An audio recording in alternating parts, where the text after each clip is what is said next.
Hey, hello. Good evening and welcome on in. Hi. This is Wagworks GA. I'm Jeff. You can also call me Wags, and we're here to do arts tonight. As I say, I got the double old. I don't need that. I'll have you know, Mr. Friday Night Frankie, sir, that one of my children told me I was 455 years old today. So that was really something. It's easier when talking to the microphone. That's accurate. Well, at least you heard. I was like making like just like a D&D accessory joke, like of oh, this bracelet is +1 blah blah blah. And he's like just rattles off all this math, and he's like, and that equals 455, and that's how old you are. I'm like, well, all right then. So that was the thing. How are you doing, Frank? How's your night so far?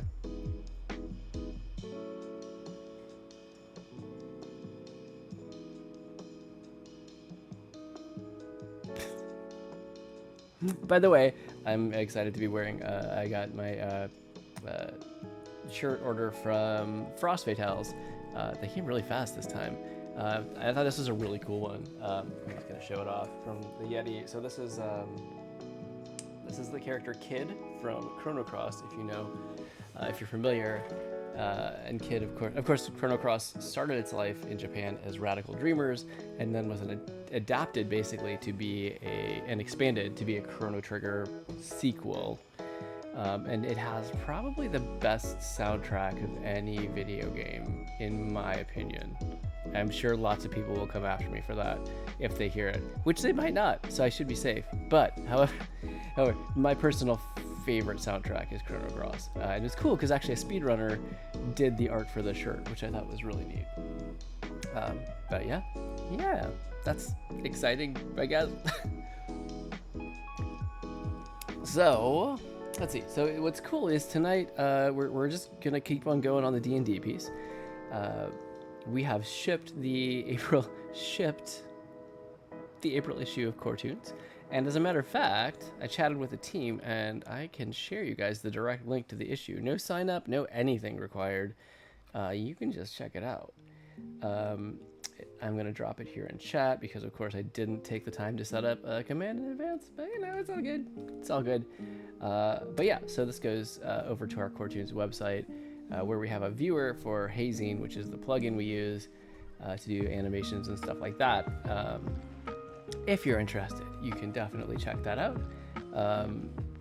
Actually, let's do a quick little exploration. Because I've been talking about this forever, but I don't think I've actually showed you guys an issue of it yet. So let's do that. Let's do that. I don't know why I chose that voice. I regretted it immediately upon using it. But there we are. Okay.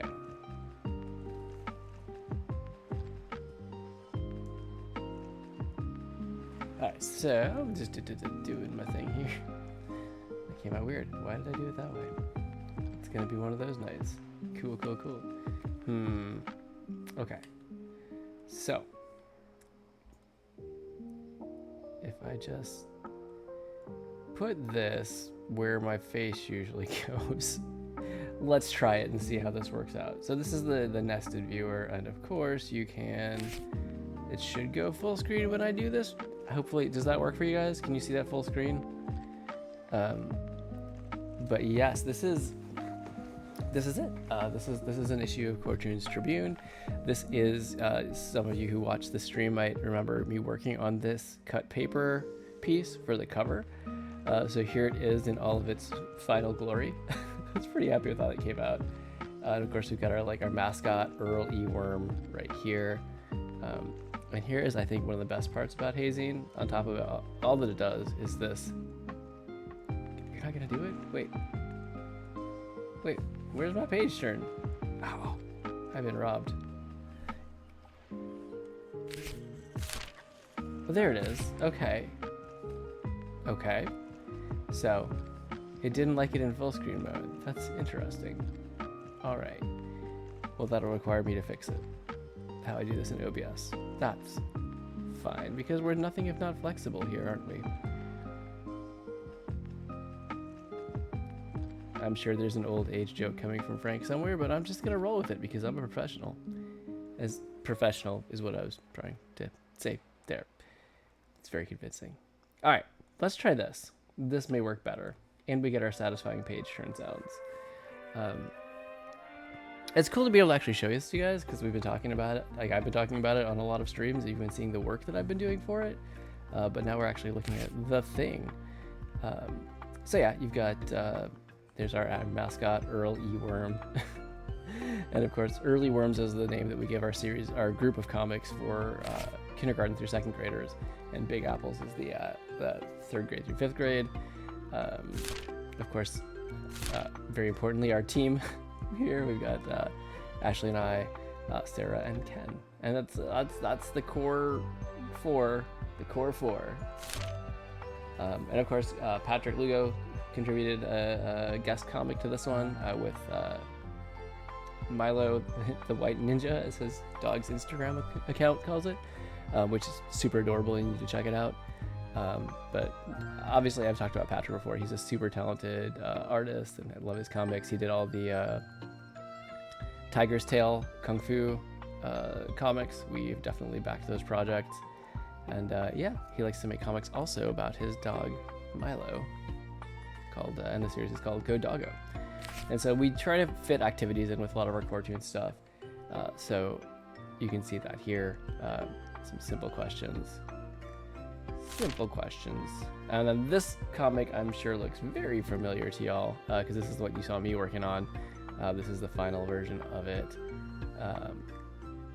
Yeah, and it's in its 2-page spread glory. Actually, we have included in here the time lapse. Oh, did they change the format? Oh, that's don't love how that worked, but I did at least get the. That is tiny. Okay, maybe it works better in full screen mode. If you go check it out, you can go see. This is also on our CoreToons YouTube channel as well. But yeah, I've got the time-lapse guy in there. Then we've got a nice craft project, just in time for Mother's Day.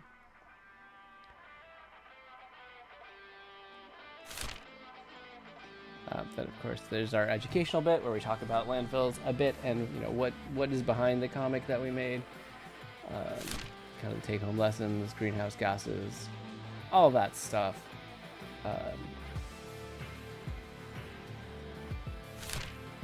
And then of course we like to include a comic challenge in every issue, so there's definitely a make your own comic challenge here. This one is on ways that you can help reduce, reuse, and recycle. And then our featured artist this month was Cesar Lador, who is, it was cool. I interviewed him. I did a video interview with him, and I got to talk to him. Right now he's in France, but later this year he'll be moving back to New Zealand.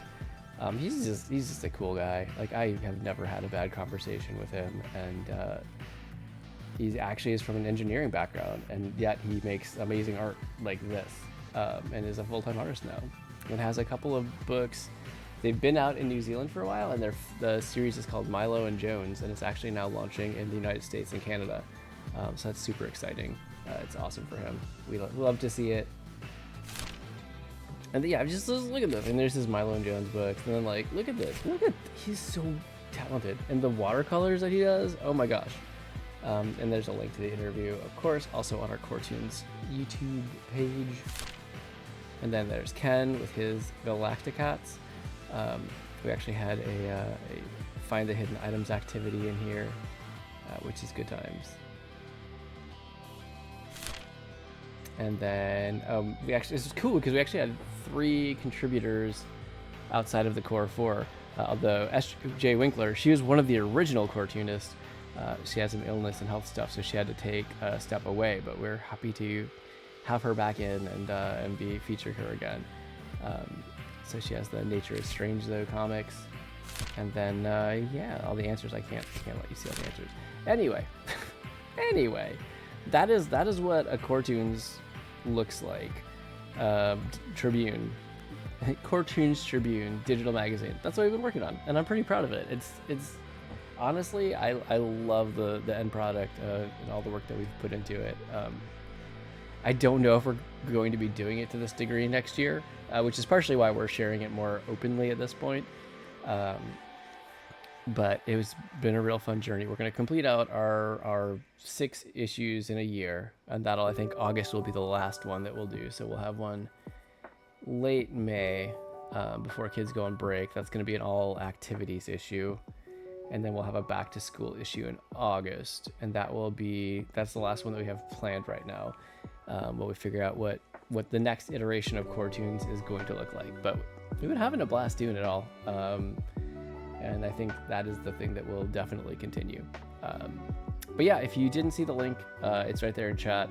I will blast it out once again to go check it out if you want to see the magazine.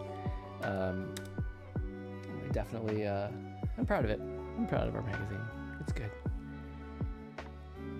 What else? Yeah, so we're kind of settled in here in April. The big thing that I'm trying to do now is finish the D&D piece. That one is, we're just over halfway-ish, so we got a ways to go. But there's been no news of a new class for at the new library, so that was my goal, was to finish it by then. So I think we have a little time, at least a few weeks. So I'm going to finish that up then. We'll have then May 1st is when the game's done quick. Summer Games Done Quick 2026 list comes out. And from there, I'll be picking, what we're doing for our piece, what the format will be, all that stuff. And May will just be a blitz to get that done. Because the event starts like July 5th. And I would love to have submitted the art to them by like beginning of June, so I can get things shipped and even get like hands-on and check it out here before sending it on to them. So April's pretty much D&D month. Thank you, Frank. You are faster than me. Yeah, April's pretty much the D&D month. I may sneak in. I've been wanting to do some Disney art. We're right here. For those of you who are new to stream, we're here in Orlando, Florida. I literally just heard and watched the Magic Kingdom fireworks out the window not too long ago. It started at 9:30 tonight. And I would love to do more art, so I just need to set aside some time to do that. So we'll see. I really want to finish this D&D piece as quick as I can, and then we'll see if we can fit in some Disney. I think that would be a lot of fun. That's about where we're at on announcements. YouTube continues to be up to date, and I'm fairly proud of myself for that, because it's not the most natural thing in the world for me to do, but we're doing all right. Yeah, and that's where you can find, of course, all of our previous streams. I haven't looked to see how many we have officially yet, but we're easily over 100, because I've been doing this for what 2 3/4 years now. Actually, you know what, I know that I have a couple of videos that are not streams. I have the one that was the kind of the summary video of the Sonic donation piece that I did, and I know there's also the short of my 2025 art highlights. So, but yeah, so 144. All right. So, minus the one Sonic video, I think, and that would make 143. 143. This is stream number 144, y'all. Can you believe it? Here we are.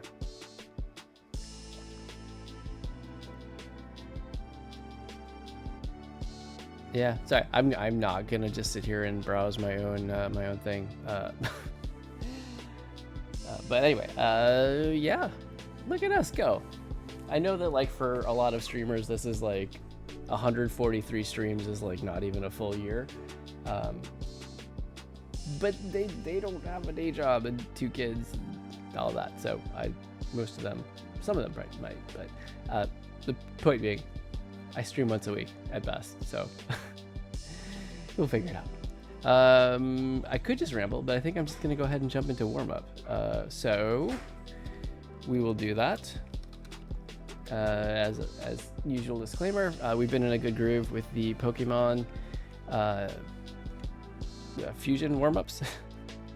I blanked on that one. Yeah, so we've been on a good roll with those guys, so we're gonna keep on going there. It's just I'm gonna randomly pick 2 Pokemon from all the Pokemon, and we're gonna mash them up. It's a 5-minute sketch. It's not a finished product. It's just to kind of loosen up and get into art mode. If you'd like to, I encourage anyone to draw along if you'd like to. If you want to share, if you either have a place like a Discord or something where you can share it, that's awesome. Otherwise, you can put it on Instagram and tag us as well. I'd be happy to share that too. But you know, it's also just fun to draw for yourself. I think it's very important. So what I am going to do is I'm going to hop on over to our Clip Studio window here. And I'm going to go ahead and bring up our random Pokemon generator. I really need to clean up my OBS scenes. In dire need of cleaning up my OBS scenes. But I will get there one day. One day at a time. All right, there we go. I did it, guys. I did it. I really did it. All right, so we will pick our Pokemon. Crocodile and Relor. All right, all right. We can work with these. This should be an interesting mashup. It's good. For a while, we kept on getting similar ones. They must have done something to fix the randomizer seed, because for a while it was a couple of them were showing up almost every week, and I was getting ready to have to like re-roll if I ever saw them. But these are brand new. So I'm gonna go ahead and take this down while I hop over and grab reference real quick.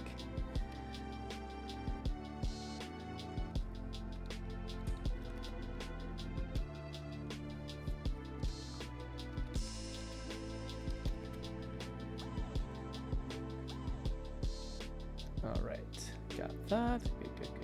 Good.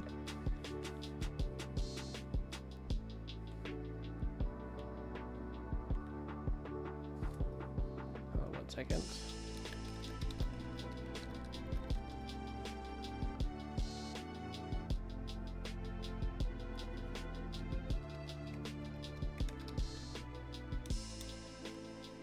All right. Back on track. All right.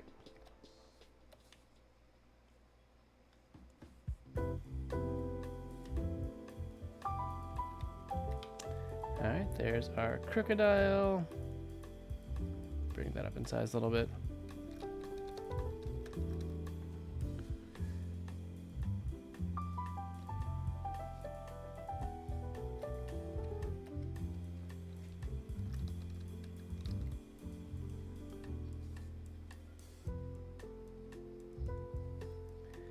And the other one we had was Relor, which is just roller backwards, I guess. Oh, I get it, because it's like he's upside down and pushing with his feet. That makes sense.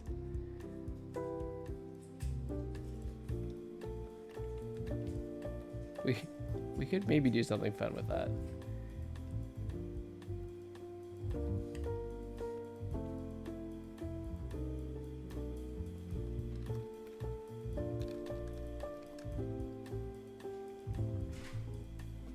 No worries. Hey, Fallen, how's it going?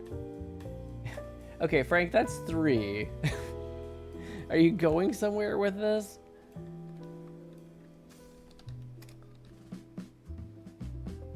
Final Fantasy ones. Okay, 1, first up, I'm proud of you for expanding your horizons. That's cool. 2, that might, knowing your feelings about 7 original, that might not have been my recommendation to start off with. Although, to be fair, it had spell slots, just like D&D, so that might be familiar. You're 13 hours into this game. Hey, not bad. That's pretty solid. If for something that you're not enjoying, that's sticking with it.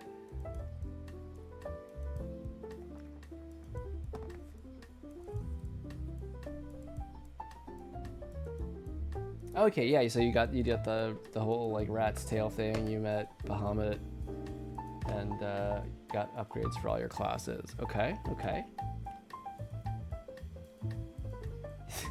I do believe that in the later dungeons you do find some not friendly dragons that you get to work with. And by work with, I mean battle. Alright, let me get the timer going. Okay.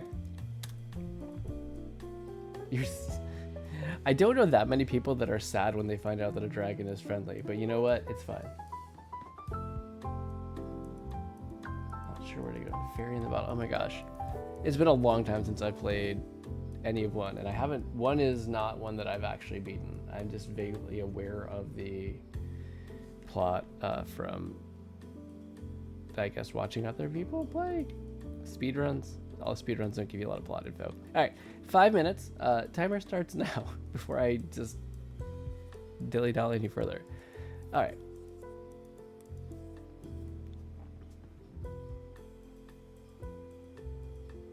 So it's a mud ball. The description does clarify that it's a mud ball and not like a poop ball that it's rolling, which is probably good. Get the fairy from the caravan of the desert. Yeah, I'm not 100% sure on that. So, okay, first up, this guy's definitely upside down on his hands. So maybe we do, They both have an oval-like body. So that's the first thing we're gonna go for. We can make the legs a little bit longer and stockier than Crocodile, but a little thicker than Relor.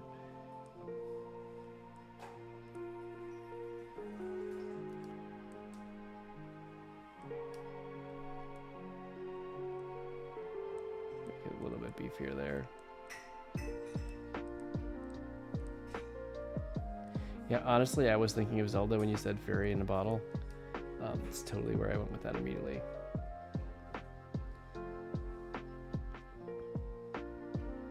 Okay, so a gator head is going to be fairly unwieldy. How do I want to do that part? I'm going to give him a little more of a Dorito shape up here.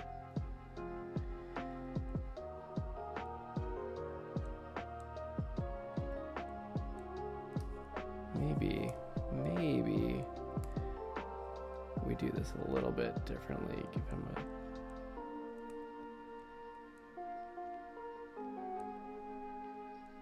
something like that.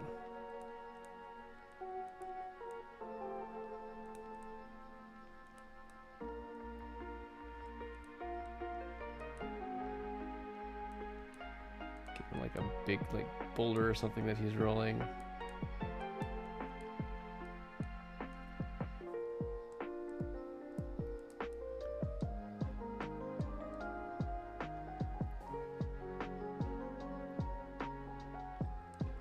Feet will be kind of segmented off, so we'll get a little bit of that Relor thing there. Then we'll get, this is going to be an unwieldy angle, but we'll make it work. So here's the underside, right? I'm going to give it like little things that mimic the actual top of the Relor head.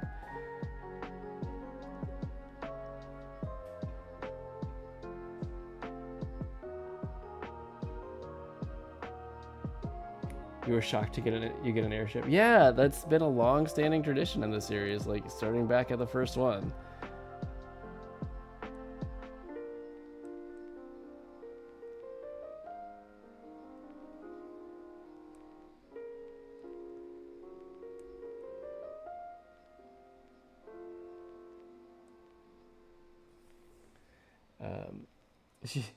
She's mad that you're doing Final Fantasy instead of art. I mean, I always enjoy seeing someone getting the chance to appreciate the series, but I am curious also why.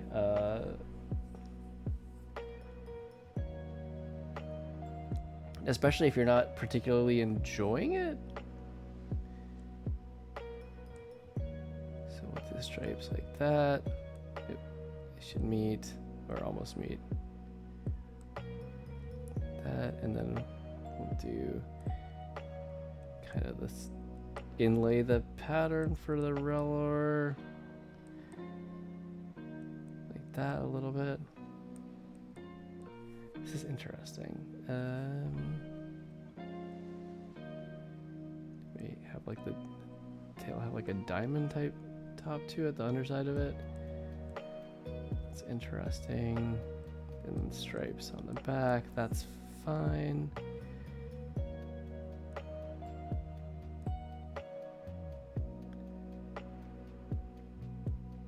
Maybe round this out to mimic a bit of the Relor's like nose thing it's got going on. And then it does have the spiky.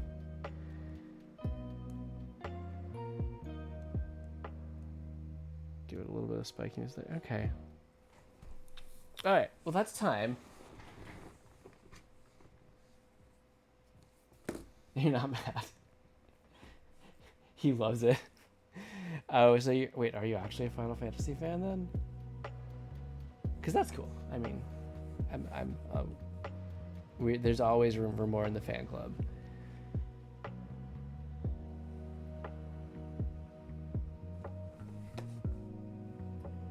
Okay, so what I'm referring to is when you're like, Final Fantasy 1 sucks.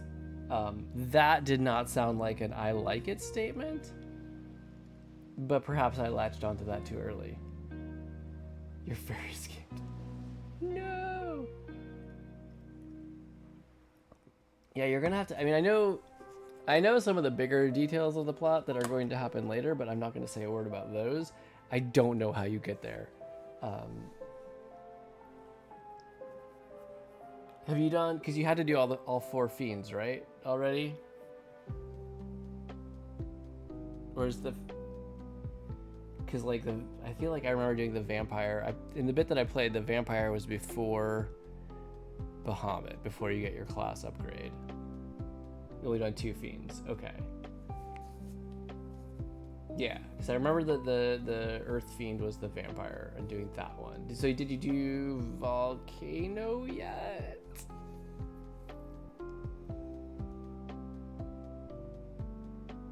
You did, okay. Gotcha. All right, so this is interesting, this one.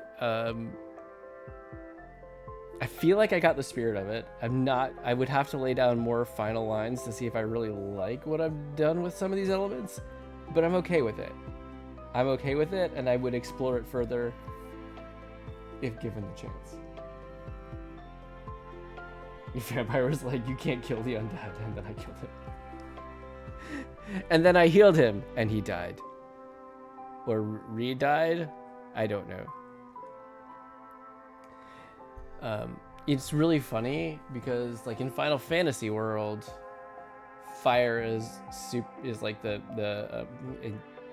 does extra damage against undead, so always when I play Pokemon, because I knew Final Fantasy first, I'm like, oh, fire against ghost type. It's not actually super effective at all. But the best part is that you can heal them, and they do damage, or they take damage if they're undead. Fire is super effective, and healing. I feel like some of the weaker undead monsters, you can Phoenix down and they'll just die, which is pretty great. The fairy gave you gills. Okay, so you're going underwater, it seems like. Unless you're talking about the money gill. Which, do they actually say gill in the first Final Fantasy? I know that all the other games refer to it actually by name, but I'm trying to remember if they actually call it that, or if it's just like G and you assume that it's gold. They did, okay. I was doing something. I was saving this. That's what I was doing. What a lovely trip my brain is on today.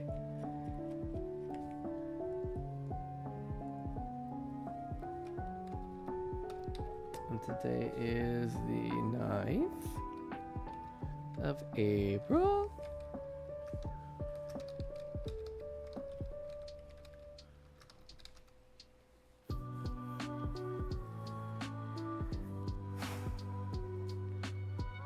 Okay. That was an interesting experiment. Now, let's color skeletons, guys. Yeah, so I was working on, I did make some progress. This is the skeleton familiar for our Necromancer, who is done. And I'm going to have to move part of the hand back over to kind of get the 3D. Oh, right. Because his arm is behind her. Oh, I forgot how weird this is. And I have to kind of chop it up and down. Okay, that's fine. We'll figure that out. We'll figure it out when we get there. That's right. So Frank, if you enjoy Final Fantasy 1, do you have any plans to continue the series after completing it? Are we in a just like see where this one takes us kind of mood? All right, that's all good. All right, so I'm just laying down shadows right now. Right now they're rough shadows, but they will be. Yeah, that's the one I used. Okay, I will smooth them out in the next kind of step.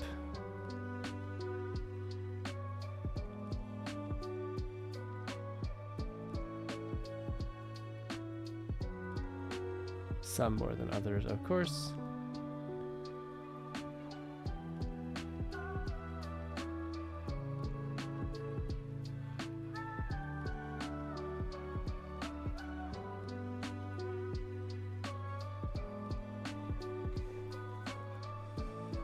So Frank, you, if I remember correctly, you had mentioned before that you had a D&D character named Sriracha, which I love, by the way. Did you ever do any art of your character? I'm curious.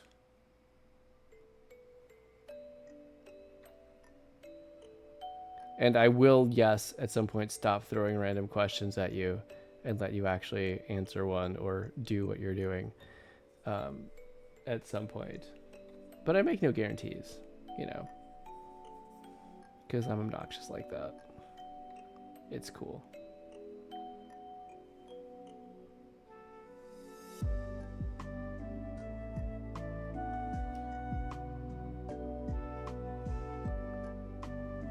These squigglies will make sense later. I swear they will. I swear it.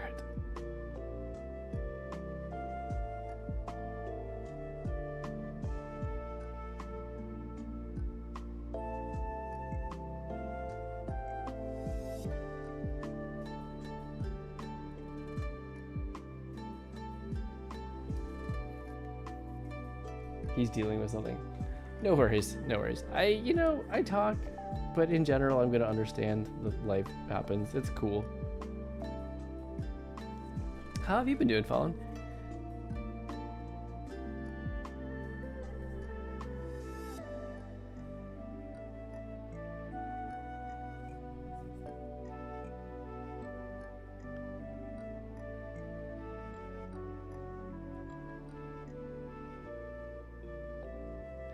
Right, so that actually shouldn't be gold. That should be black. Ready to quit your job and run away? Are you guys? I know the job situation was a bit of a setback, although I'm still happy Frank is out of that terrible environment. Are you guys still, at least on pace, moving forward with the escape? My DoorDasher is confused. You just quit your job. Easy peasy.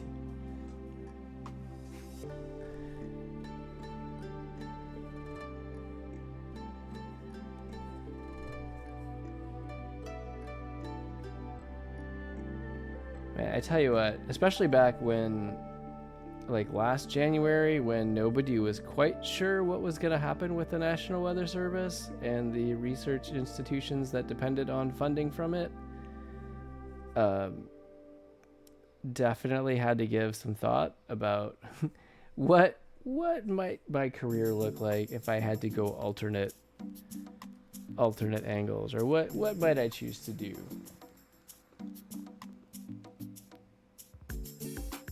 Yes. You gonna come kidnap me? Yes, dear. That's a good answer. So, respectful, obedient. It's good.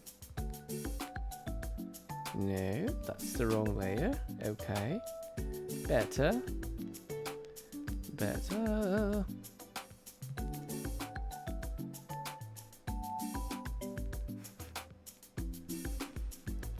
What? How? Okay. You don't have to. You don't have to indulge in this because I could understand why people would want to be cautious. But if you wanted to take a stab at what your resignation letter would read, what would it say? Hooray!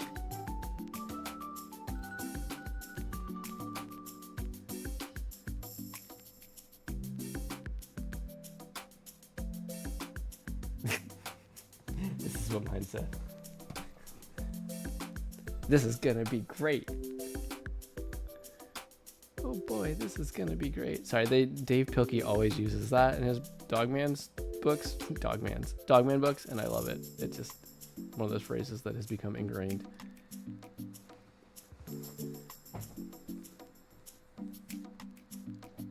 Oh boy, this is gonna be great.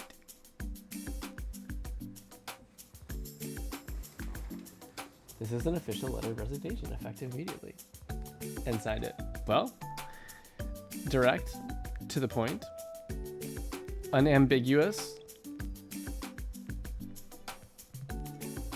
and immediate freedom.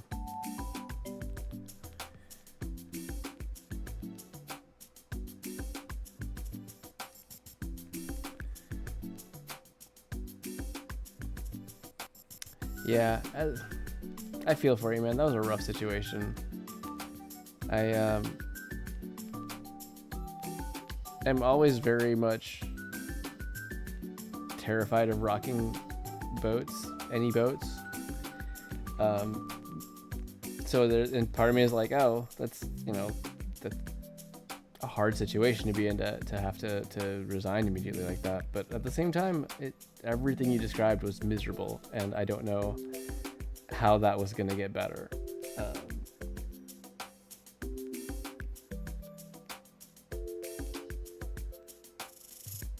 I don't like it here anymore. Keep on.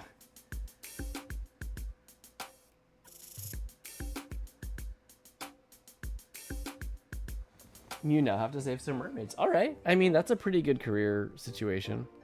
I know you're talking about Final Fantasy, but sounds good to me. Ooh. Who did you pick for your party? Like, what are your 4 classes? And it's interesting. In the first 3, well, I guess there actually is a little bit of character in Final Fantasy II Japanese, where there actually is a bit more story. I know in Final Fantasy 1 and 3, the characters are completely generic, very much D&D inspired, to let people kind of insert themselves into those characters. Not like that. Warrior, Thief, White Mage, Black. Nice, that's a good setup. So now you've got Knight, Ninja, White Wizard, Black Wizard? Is that what the progression is?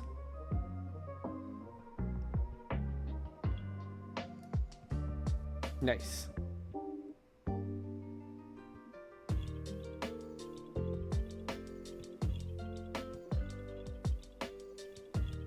Yeah, just a word of warning, I could easily talk Final Fantasy all night, so probably don't get me started. I mean, you are talking to a guy with a Moogle who's had a Moogle in the background of every stream for 2 3/4 years.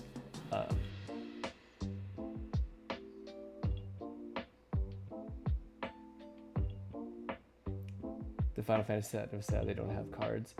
Yeah, so there is Warrior of Light. So Yoshitaka Amano is the artist who did concept art for, gosh, at least through 10, I want to say. But his concept art it's not like the model sheet, like ready to put in. It's very, both a mix of like a little bit of abstract and a little bit of like, I'm not even trying to describe it, but okay, sounds good. I will I will hold.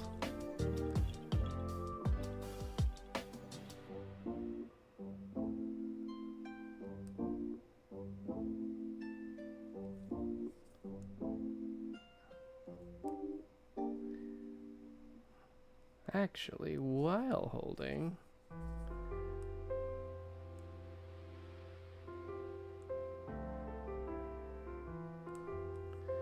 I can do something.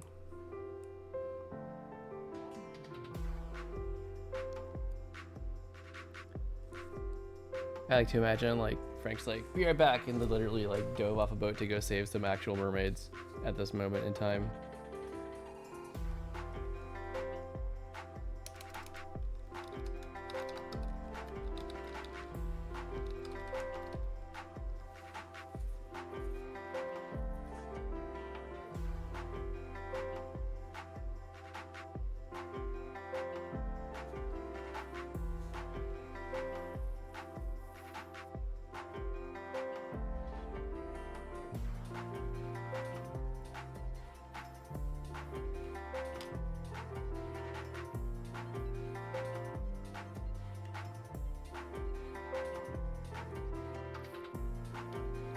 That's teeny tiny. Okay, where are you?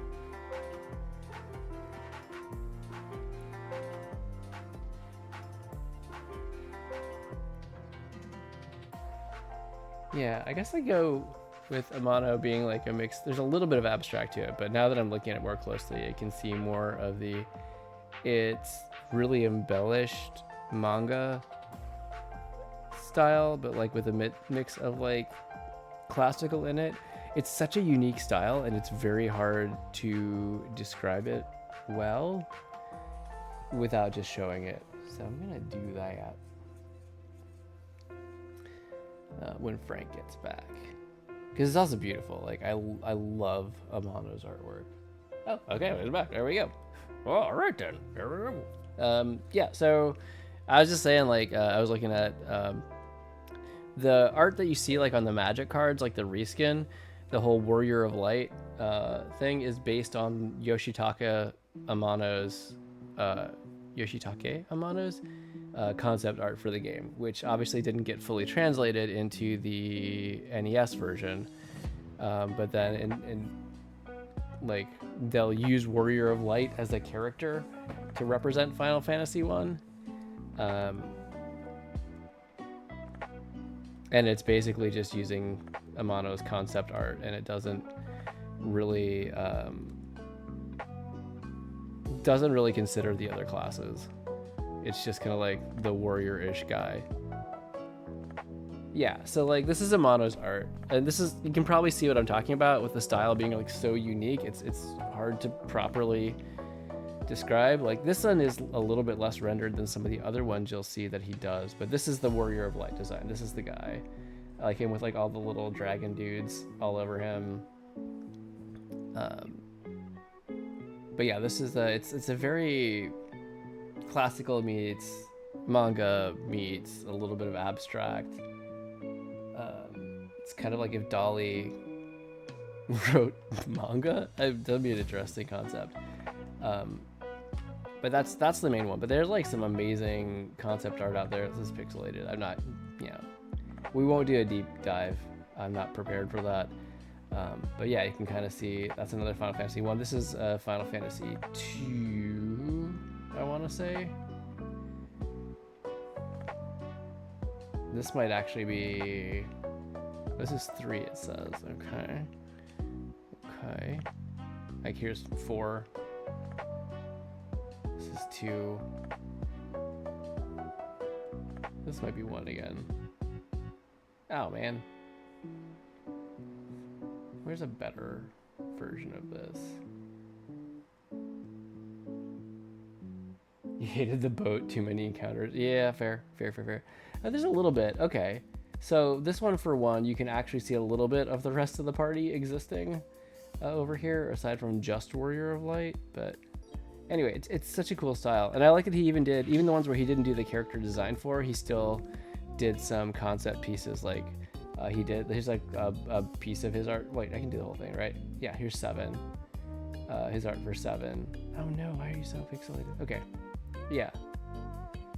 So you can see, you know, he doesn't stick to the super prescribed path. He did like one for 10 as well. Hello. There we are. And then 6, 9. Yeah. So he did. Oh, I love this one of Titus from 10. It's just so cool. Like he's just. You want to do an all-white mage playthrough. You know what's funny is that before having played D&D, where you've got like clerics are actually, they have some martial prowess, right? Like they carry warhammers and stuff like that. I thought clerics were like white mages were just healers. I'm like, why do they have hammers? Why are their weapons hammers? That makes no sense. But now I get it. Because it's when you realize, like I having not come from D&D but rather started at Final Fantasy, I didn't realize how D&D coded the first Final Fantasy was. The hammer's funny. I know. It's just funny. You imagine this like cleric walking on like their pristine white robes, like heal, heal, heal, hammer. That's what I go with. Anyway, I'm just gonna keep trying. I just need to keep trying. It's fine.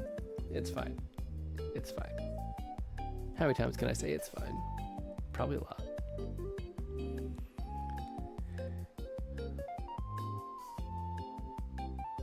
Is that the right? Yeah, I think so.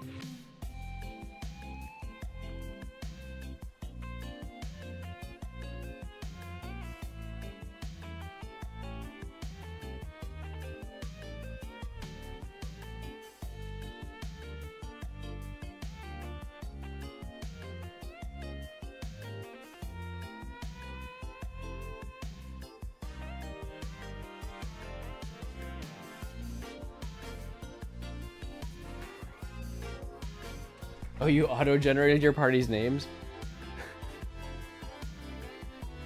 The warrior's name is... Well, wait.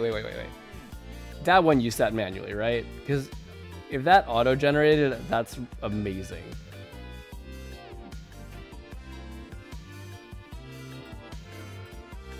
It was auto-generated? That's incredible for me. I love that. Oh my gosh. Sir Frank, because he is a knight, right? Sir Frank of the Kingdom of Cornelia.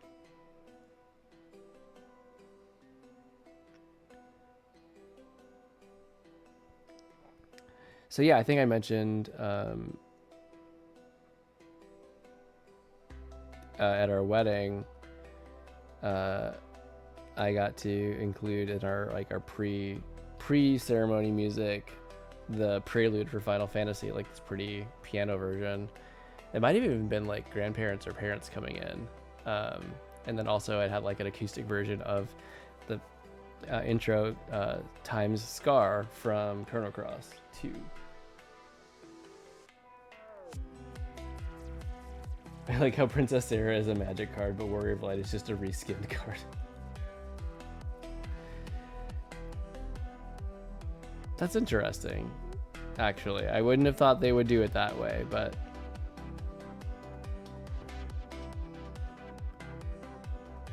It's definitely Princess Sarah from Final Fantasy 1, right? Because there are... I do believe there is at least in...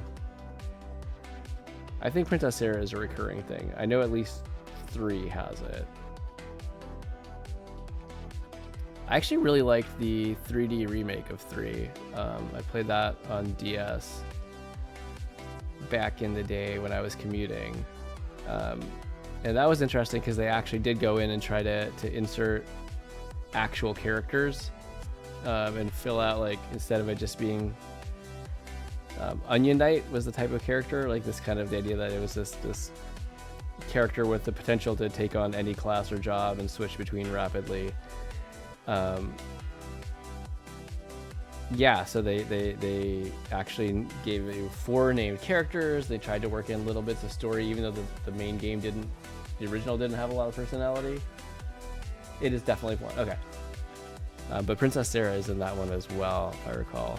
But it's funny too, because they did all that work for the 3D, and then at the same time, when they had titles like Dissidia that pooled together characters from all the series, they didn't use any of the named characters from 3 that they had established. They used Onion Knight as a character. It's like, okay. Make up your mind, guys. Come on.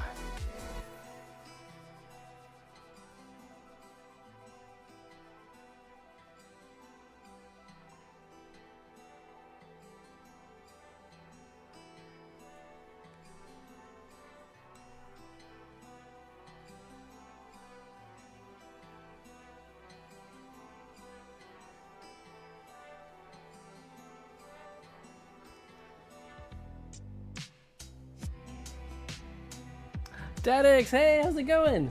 Welcome on in. Thanks for coming by. I hope you're doing well tonight.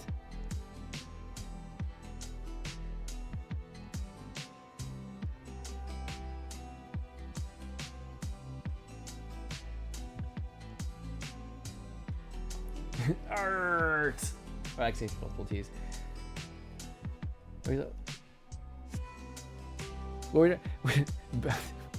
It's an all shoe stream. That's just shoes. No, this is a skeleton familiar. So we're doing. I don't know if you'd been here when I've been working on this one before.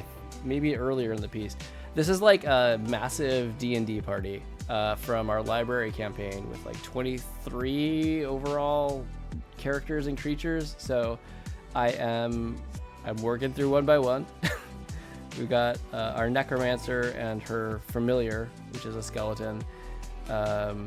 Here, I'll click everybody on just to kind of give you an idea of how many we got so far. This is everybody that's done so far.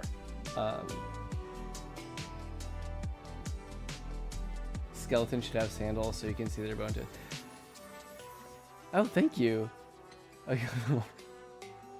Stream's going well. How was your stream, Dadix? Yeah, the player did very specifically mention that the skeleton had boots. So I'm trying to stick true to their description. So these are now the characters then that I have left to do. Sonic Ball gets me every time. I do enjoy that. It's a good time. So these are the remaining characters that I have to draw. And of course we'll put in a background. This is the Kingdom of Prismeer in the Domain of Prismeer in the Feywild, because we did Wild Beyond the Witchlight for our campaign, which is really fun. I like that one a lot. You caught it in the earlier stage when they were like 5. Yeah, we've come a long way since then, but we still got a ways to go. I don't regret volunteering. Sorry, not just volunteering, deciding that this was a project that should happen and then silently volunteering myself to do it, I think is the better description. Played Haste for a bit. A roguelike. Oh, cool. Very cool. I haven't dipped my feet too much into the roguelike. I mean, not that I have a lot of gaming time these days. I focus mainly on art where I can. I do game a little bit, but very cool. Excuse me.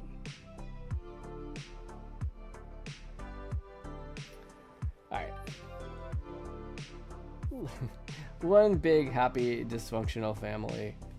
I mean, which I guess describes any D&D party, really, when you think about it.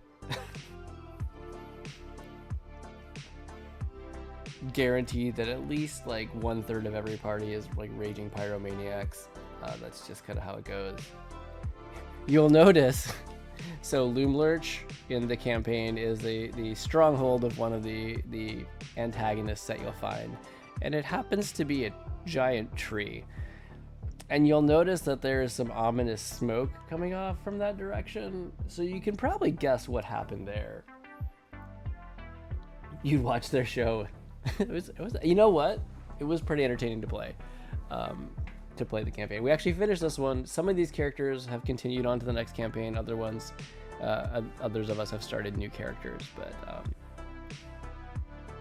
that's a fun idea. That would be a good time.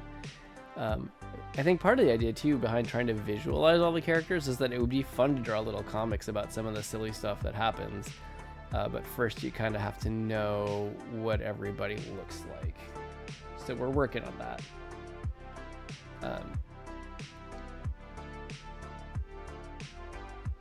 Yeah, Fallon, what's up?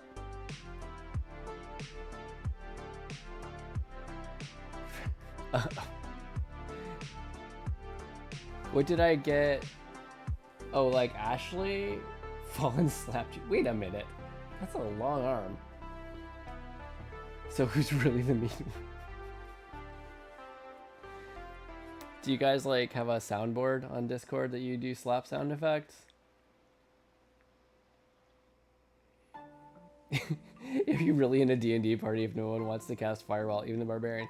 Actually, fun fact, this was my character on the upper right here. He is a Barbarian who thinks he's a wizard because he's a wild magic Barbarian. So he could, in theory, set things on fire as a Barbarian. He won't tell you what he's getting for. I cast Thunder Spell.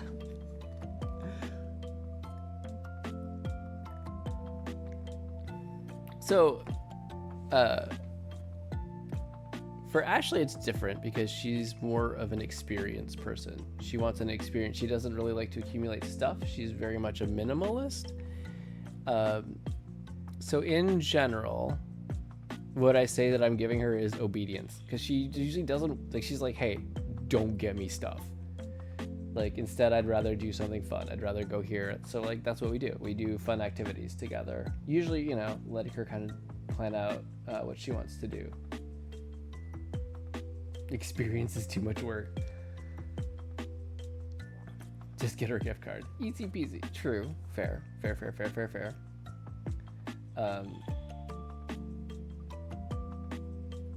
But yeah, joke's on you. I love gift cards. I mean,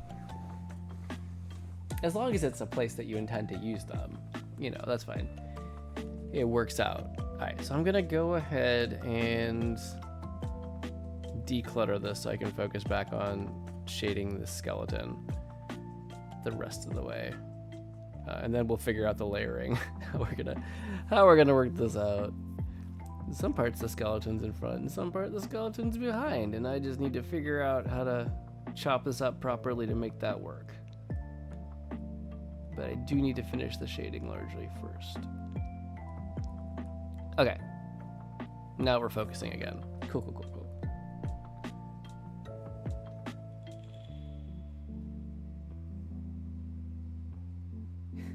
He told he could get me anything, and he said couldn't get you anything, and he said no. She told you you could. Well, the trick is this, right? Like, it really is about the thought, I feel like. Because I feel like there's people who generally, they don't want stuff. And that's what Ashley's take is.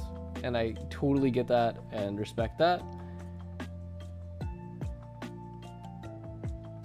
So, if you do get something or do not get a gift, then there needs to be something, right? Like, it's just like, I care about you. I want you to have a good day. I want to celebrate you.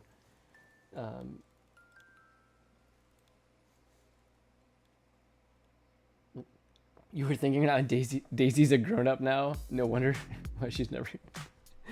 Wait, does being on Twitch then mean that we're not any of us grown-ups?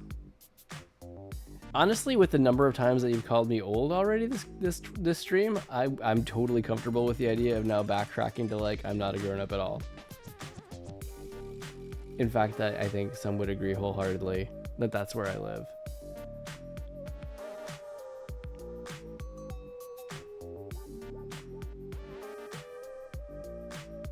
No, it just means she's working babies for... Yeah, that would do it. Oh my gosh.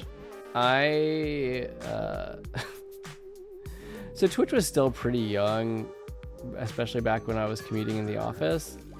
And I had discovered it, you know, through GDQ. And then that was also when, like, Twitch Plays Pokemon was happening. The earlier iterations of it. And, you know, I work in a field where I am writing programs and then letting them run. And sometimes you have to wait for your programs to run and generate data. And sometimes that takes minutes. Sometimes that takes the better part of an hour or even an hour. So I would sometimes like bring stuff on, have stuff on in the background to listen to or watch while I was working.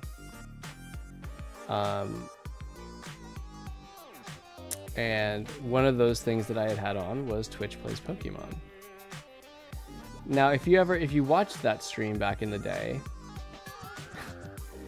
there were 2 different control styles that they could switch between.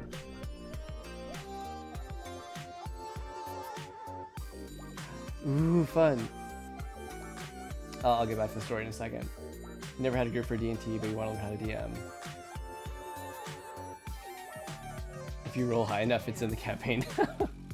Want to get on mute? Well, yeah, I mean, I think that's one of the reasons they made artificers, right? Is so you could do stuff like that.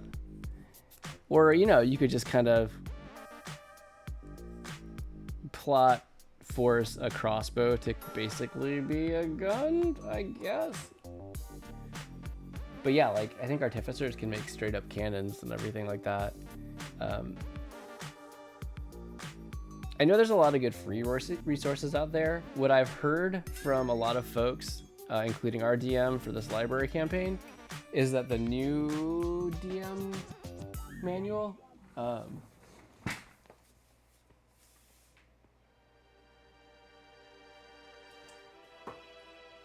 DM guide, that is. Sorry, we have a kiddo who requested this. Hold on, let me see if I actually can. But yeah, the most recent version of the DM guide is actually really good, and nobody reads this cover to cover, is what I hear. But it does a much better job of walking you through how to DM a game instead of being just a reference material. But yeah.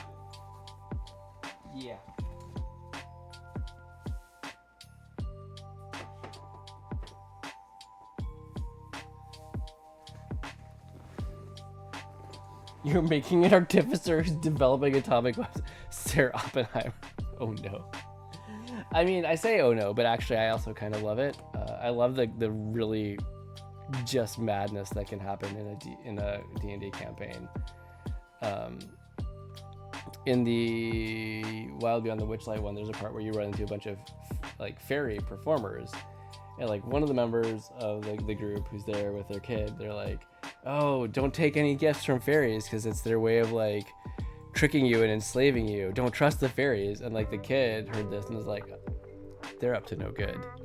So like we're supposed to be like getting plot information from them, and all of a sudden like 3 or 4 members of the party just start savagely attacking these fairy performers. We had to like, it was crazy. It was fun, but it was crazy. A nuclear arms race in D&D. It's like war games, right? The only way to win is not to play. Anyway, back to Twitch story time. Yeah, so there were the different control modes that they had set up, and you could switch between chat could switch between them by, if enough people chatted the control mode of choice and it became the majority, then it would kind of take over. Well, one of the control modes was called anarchy. Basically, you know, letting everybody more directly influence what's happening. So kind of diluting the group influence, or diluting individual influence, but making it not necessarily have to be consensus. Right? All makes sense, of course.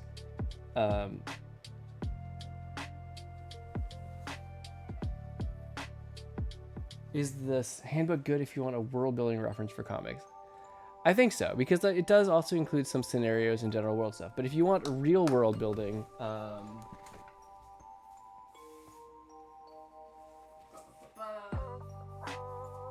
then there's this guy. I got this one for Christmas. But a lot of libraries have it too, if you don't feel like you want to permanently use up the shelf space for it. But yeah, Worlds and Realms, this has like the world building stuff. Oh no, not the performers. But yeah, this definitely carries a lot more of the story stuff that you're looking for. Information about the different realms, major characters like Mordenkainen, obviously, Natasha, stuff like that. Different settings like Dragonlance as well. So this one, the D&D Worlds and Realms, if you can find this, it's a good one. So Frank, I'm just gonna hold and wait till following clarifies / corrects / verifies or not verifies that comment. I feel like I've been burned enough by just jumping on the bandwagon that I'm gonna hold for a second. Okay, I'm gonna wrap up this Pokemon Blaze Twitch story. So it turns out that when you're working in a government office and over their IT channels, they have a bunch of even if it's just like the chat being relayed of a bunch of people typing anarchy, they don't like that. That's not a good thing. People will come storming down onto your floor and call out your name, and you will be embarrassed. So don't do that. That's my lesson. That's my whole lesson.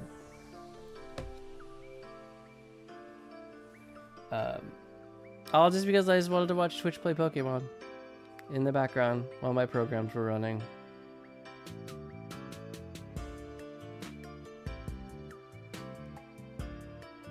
No, we're not doing that. No. Shutting it down. I mean, I'm in my home, but at the same time, that doesn't necessarily make me feel any more comfortable with it. It's a little bit of a traumatic memory.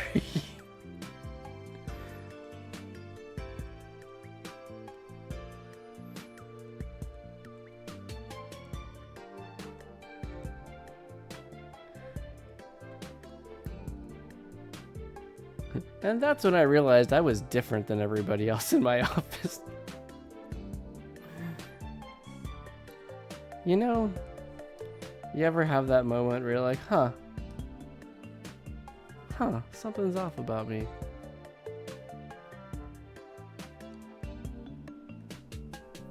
Yeah, the thumb did not come out as clearly as I might have intended there. I see what you're saying.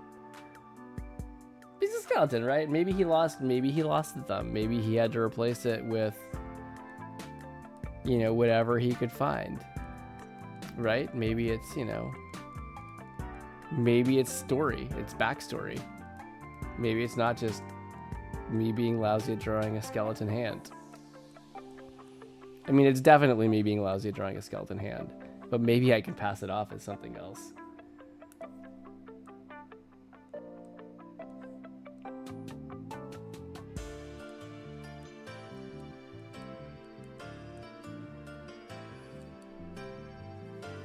I should probably add a little bit of skeleton or a little shadow under here too, just to round it out.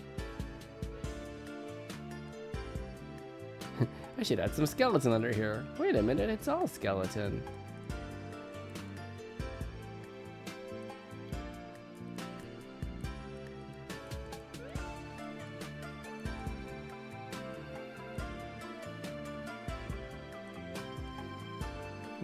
That's not what I wanted. Okay. Alright, we're getting there. Yeah, definitely choosing to do like the smoother rendered shadows and coming in and add them has been a bit, it's made this piece take a bit longer than my usual pieces. In addition to the ridiculous number of characters, but I don't regret it. It's still, even with all that, I'm still excited to work on this. I'm still excited for the end product. Excuse me, and I'm still having fun working on it. And isn't that the goal?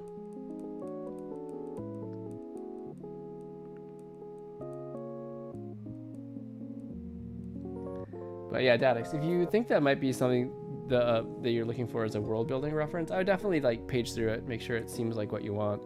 But I've really enjoyed it. It's pretty cool.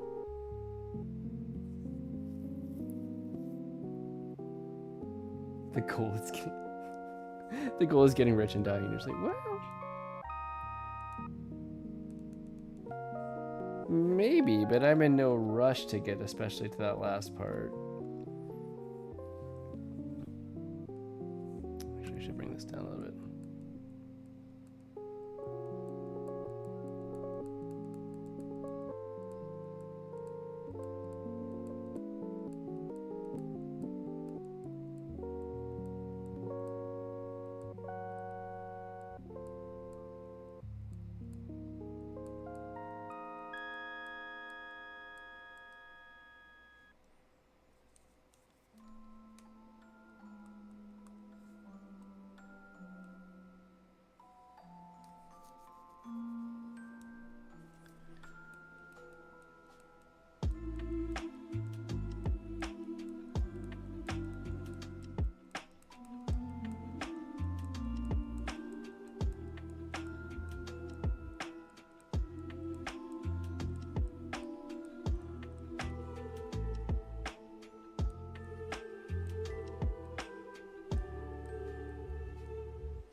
Honestly, not even sure about the getting rich part being a super goal. As long as you can live comfortably and do, like, have what you need and do some of the things that you like. Because I feel like wealth is such a trap, if I'm being honest. Like, there's always going to be stuff that you want to do. And if you just try to chase that all the time, like, it doesn't end. Versus if you can, like, at some point accept, like, okay, it's always going to be, like, there's always going to be something more that would be cool. But if I can accept that and kind of, you know, just focus on living my best life and being happy with, you know, a limited scope of things, it'll be good. Get rich, generational wealth.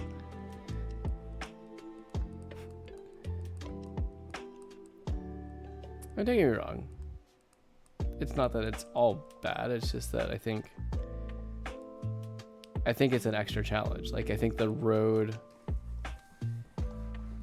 of life is so much more fraught when you got the temptation of wealth and power and yeah.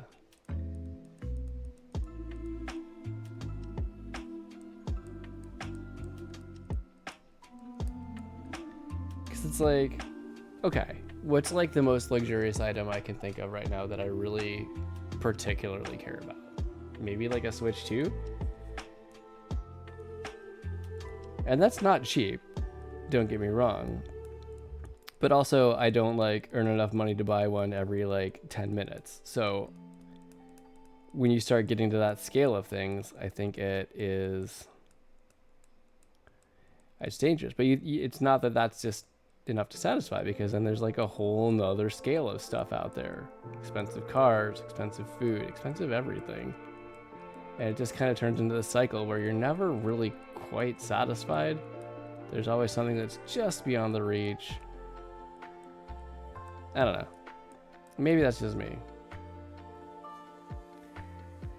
Maybe that's just me. I'm probably actually preaching to the choir, but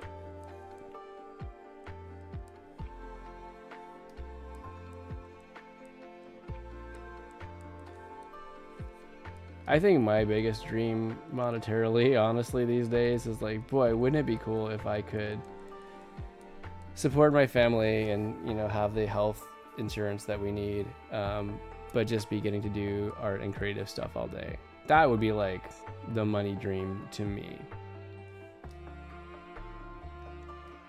But at the same time, I also have a cool job now that leverages like the computer stuff that I like, that like has a very clear benefit to others and a purpose in the world. And I still get to do art.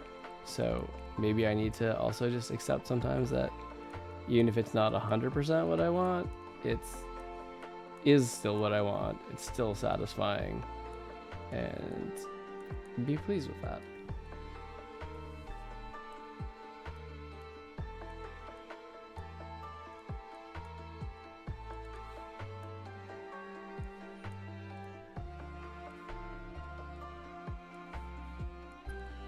That's the theory, at least.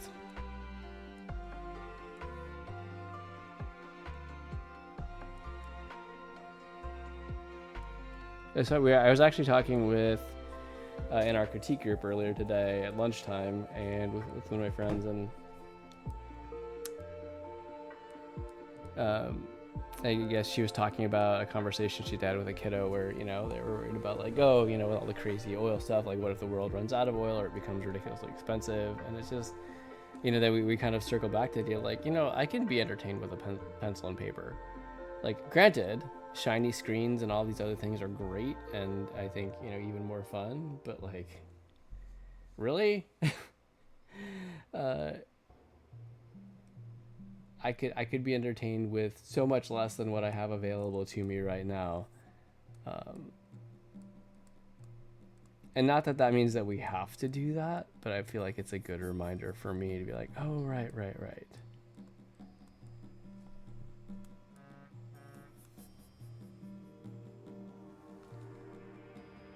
Alrighty. So here's the deal. We have blown a little bit past the usual break time of 11, but I do see a kid stirring right now, so I'm going to go check on that kiddo, and that seems like a good time for us to hit break. So I'll do it. I'll try to be fast. Hey, thanks, Frank. Yeah, I'll try to be fast as best I can, but definitely under 5 minutes, hopefully a little bit less. I'll run that 1 minute ad roll while we're here, and I will be right back. So everyone, please, you know, feel free to hydrate, get up, get a stretch. Yeah, and I'll be right back. See you guys in a few.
Okay, we're back. I think that was less than 5 minutes.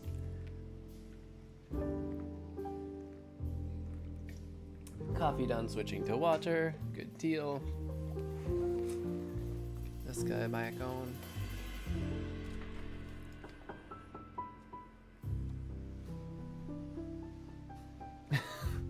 So it turns out, thankfully, it was a false alarm. They were just adjusting, but opened their eyes briefly, which led me to think that they were awake. But they were not, which is good, because this kiddo may have been up till like 1 last night. And it may not have been the smoothest of bedtime experiences. So I'm thankful that they are resting and sleeping. Excuse me.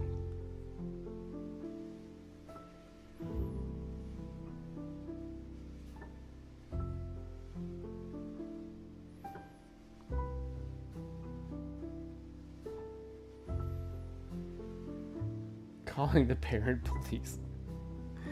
No. Wait. Are they police who are parents, or police who arrest parents who are bad parents?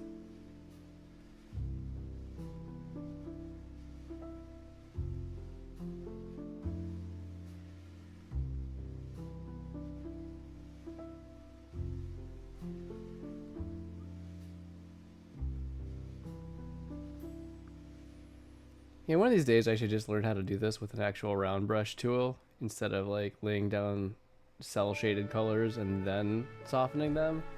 But I am pretty happy with the result, so I don't know if I have a lot of motivation to do that. They give tickets to bad parents. Ooh, like Taylor Swift tickets? I don't. I couldn't pretend to be like a real true Swiftie. Not that I mind the music, I like it in general, but I just don't take the time to listen to it. I think she has great music. I just one of those things where I just don't take the time / remember to like stop and look it up to listen to it. We back when we adopted kiddo number 2, we traded in both of our individual cars, since that was when I went remote, and we in general we're not going to need to be in different places at once. That one car wouldn't serve. So we traded in and got a van, and that van happened to have a DVD player. So since then, our consumption of music, and especially new music on the radio in the car, has dropped to 0, as we are just constantly playing DVDs. Like, I try to make mixes of stuff for the kids, like burn DVDs that they can hear more recent music and switch it up, and also so we can get a little variety. Because believe me, there was a period where it would have just been the Minecraft movie nonstop. Sorry, a Minecraft movie, pretty much nonstop for several months if we didn't force some variety.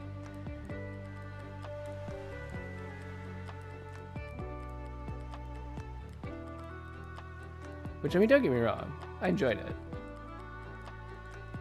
Just not enough to hear it as much as one of the kiddos wanted to hear it.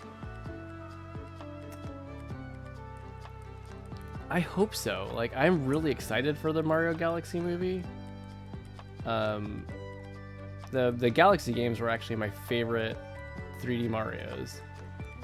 Like, we've played Odyssey. I haven't played Sunshine.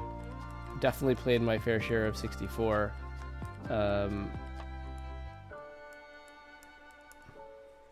But Galaxy, I think, was always my favorite 3D Mario, and I think I said this last week, didn't I? Like, I love that they worked in like the Super Mario Brothers 2 America big bad guy. Like, it's just, there's so much I loved in the trailers. I'm excited to see it. We just haven't quite gotten there yet, you know?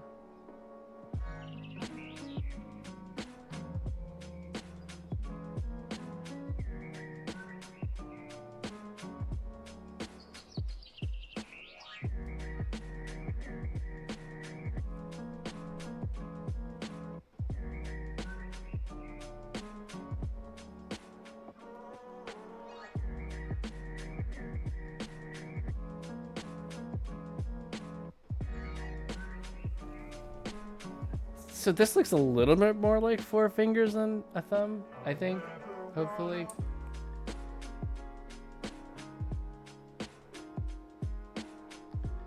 Hopefully.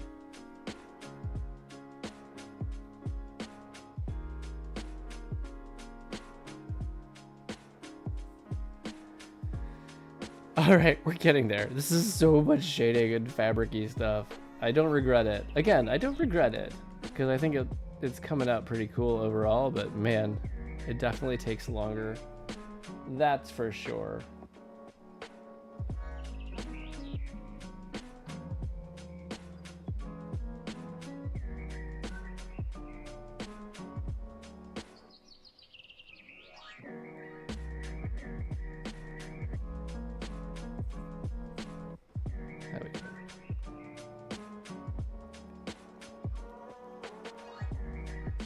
Okay, torso complete, mostly.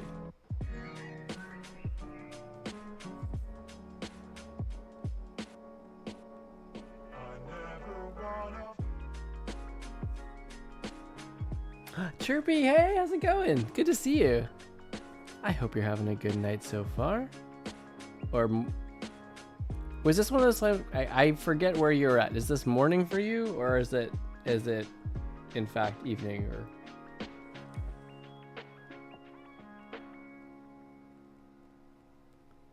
maybe it was evening as well, if I remember correctly.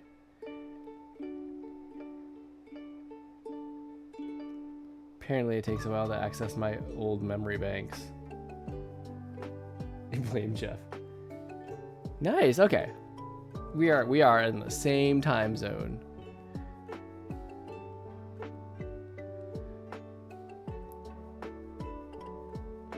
Well, hey, I'm glad you decided to come and spend a little time with us before you head out.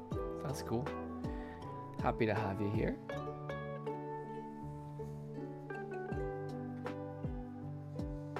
You Florida. You know, it's an interesting thing. There's a lot of things that I think are associated with Florida. Some of them rightfully so, that I agree with the EU sentiment on. But there's a lot of things that are pretty cool here. Especially being here in the, you know, as I say, the Disney bubble. It's its own little kind of safe space, I feel like.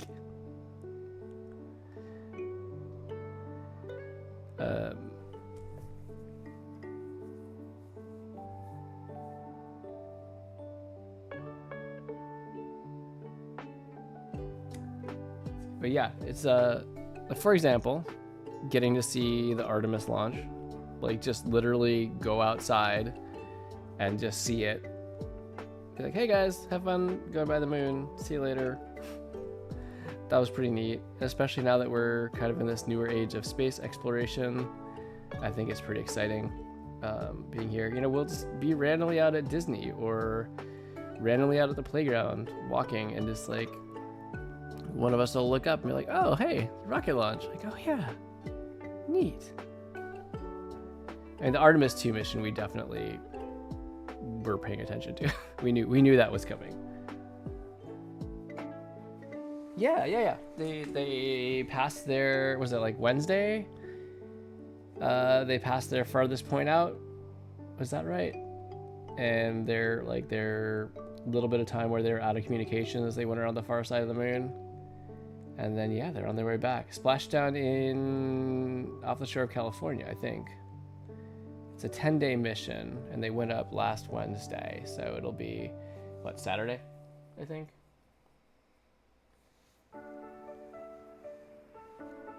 Oh, thanks. Yeah, no worries. Just do what you need to do. If you're able to chat, that's cool. Otherwise, we're just happy to have you here hanging out. 40 minutes of no communication. Yeah. Like, I can get how when you're on a tiny metal container floating in space, that could be disconcerting, but in some ways, wouldn't that also be freeing? Just no communication whatsoever. I mean, there's, you know, what, the 4 of them, so it's not like they're free from any communication, but it's just mostly quiet, doing their jobs.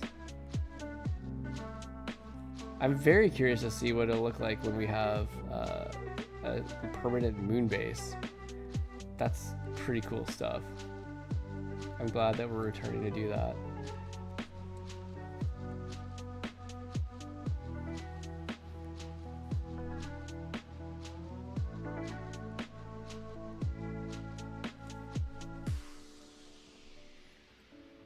Okay, we're getting there. We're getting there. So I'll blend in these shadows. I'll start laying down some highlights. It's 11:37. We've got a little bit of time yet on stream, so no worries there. I'm not anywhere ready to shut it down just yet.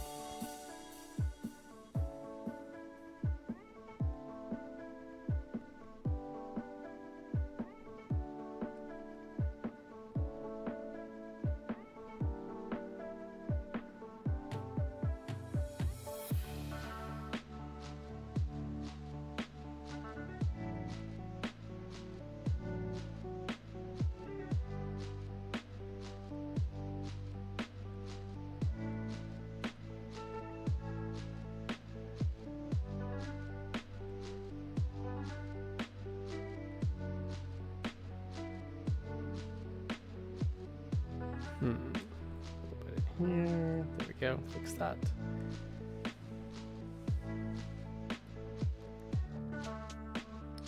You know, Frank, I thought that you were marveling at the idea, like that they were out of contact for 40 minutes. And now I'm wondering if you're just announcing that you're going to do 40 minutes of no communication.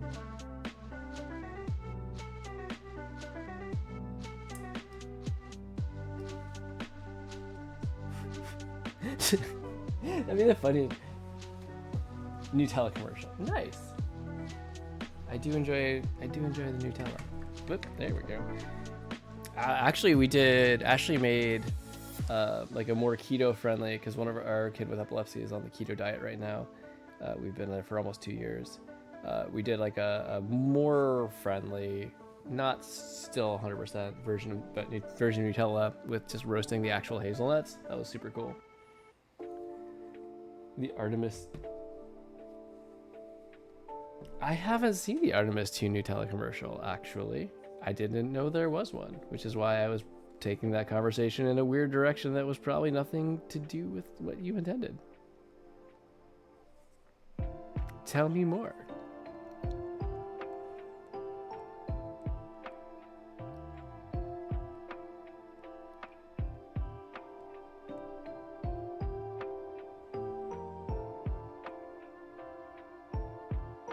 Oh, I'm drawing a skeleton today. Well, more accurately, I'm rendering a skeleton. So I had sketched it out, did the inking, laid down the flats, and now I'm laying down the shadows and blending them in smoothly.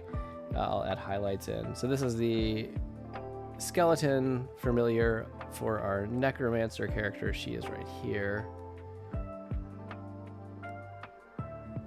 Wait a minute, are you not in the same? Ugh, funny. Don't worry, this will all make sense in a second.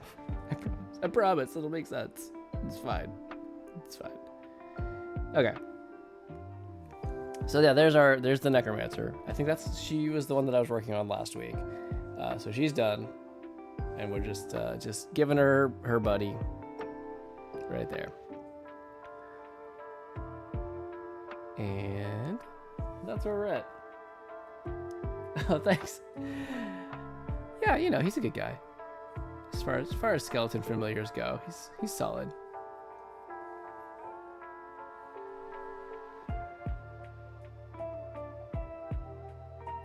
Wait.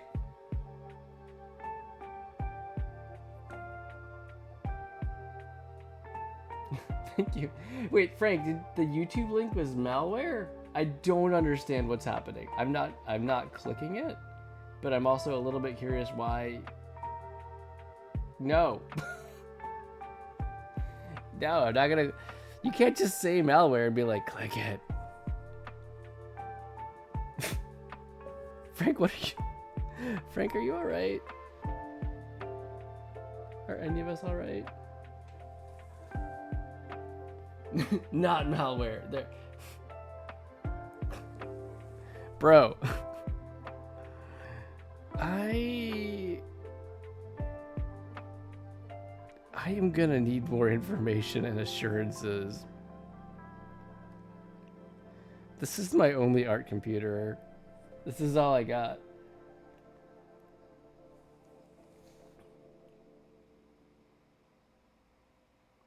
True, but that doesn't necessarily mean that things can't get embedded. That's so sketchy.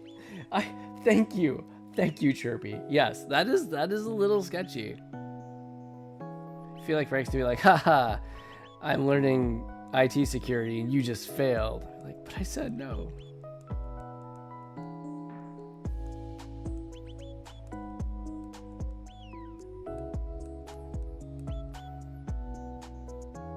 It's okay. You can live your life. I did watch some of the live stream.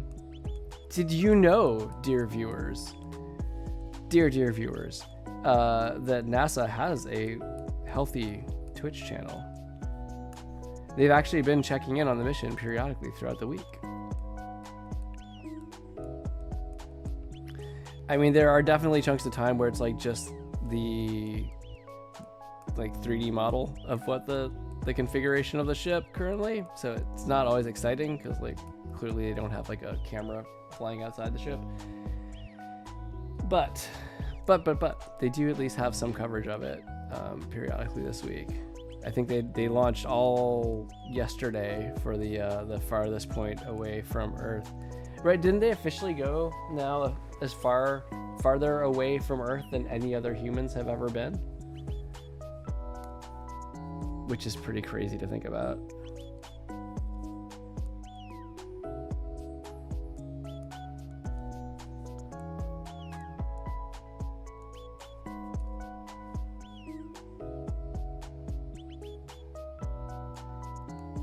So is it Artemis, is it Nutella, or is it malware, or is it Artemis Nutella malware?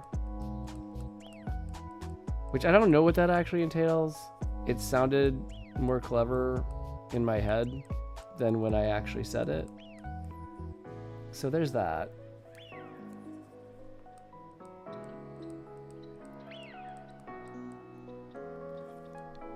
So Frank, are you still Final Fantasying? Wow, my words are just spectacular. Frank, are you still Final Fantasying and not arting, and therefore will you not have anything that you wish to share at share time? Just planning out a little bit.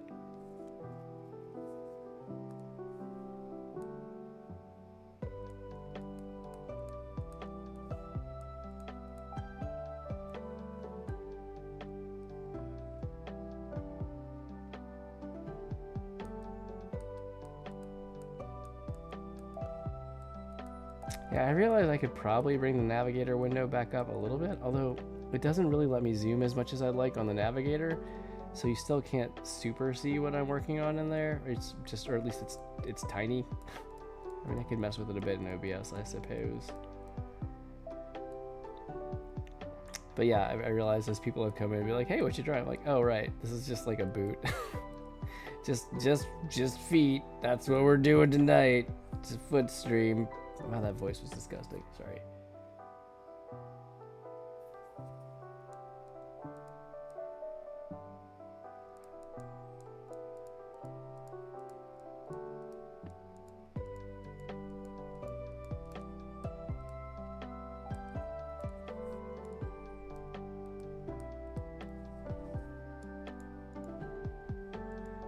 Just rendering out the boots.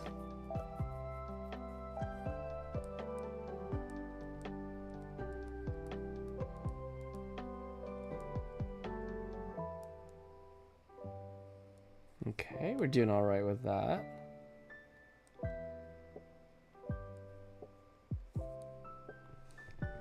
We are so close to being done with shading. It's exciting news.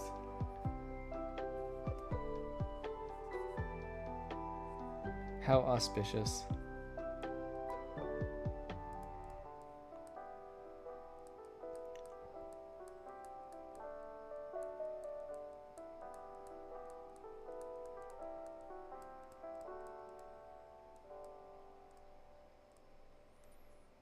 Also, Frank, did you save the mermaids? You thought I forgot, but I remembered. Why did that sound like so like 90s sitcom dad for a second there? Not that I know anything about that. That's before my time, clearly. I'm 23.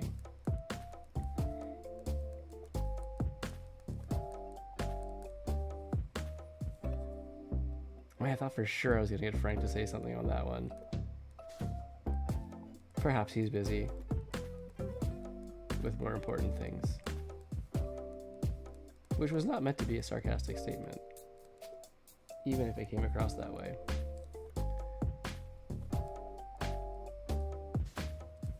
Alright, this is going alright.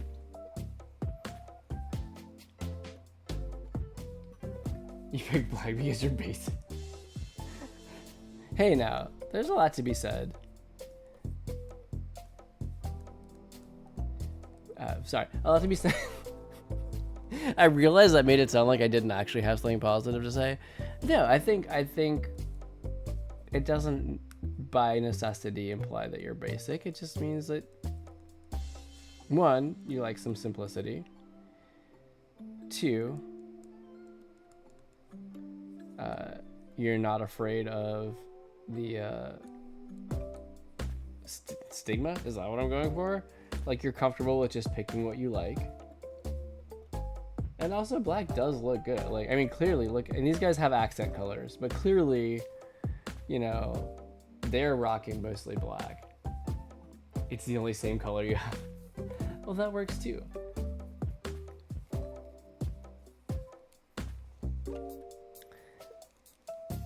Alright, I am ready to add highlights. How exciting.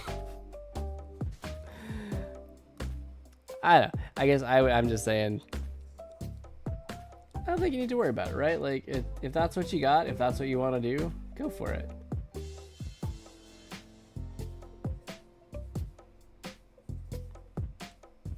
Yeah, I've been trying to make sure to get some depth on this a little bit, since it's... Again, I just really want to do a good job for everybody. Like, I have been so thankful for this D&D group. It's been really fun. Like,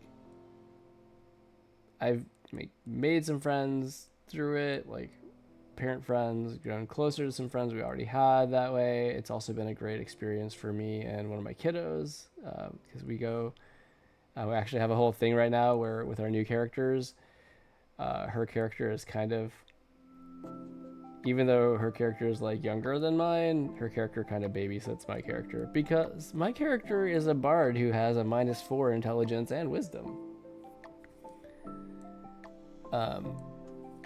And desperately needs someone to babysit him.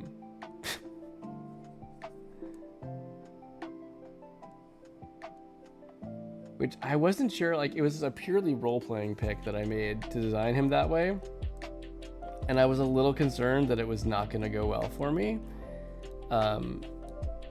But honestly, it's the most fun I've had on any character so far. And because he's a bard, his spellcasting ability is charisma, which he has a butt ton of. I don't think I've ever said butt ton on stream before. That was weird. But he has a lot of charisma. So actually, he's still fairly effective when he is able to decide what to do correctly, which he's maybe not always able to do, again, because he's very, very not intelligent. But it's been fun.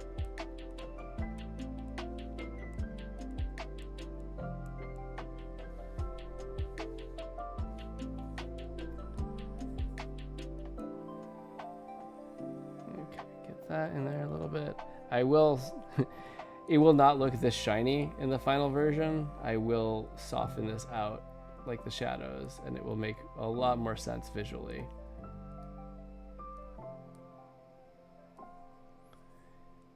But first I like to lay down the splotches of highlight to kind of get a feel for it, and then smooth them on out.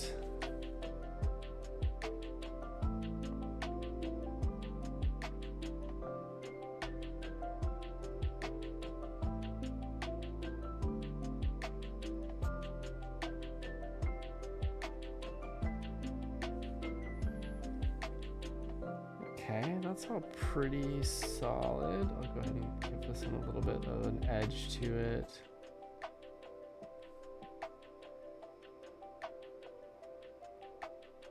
That one too.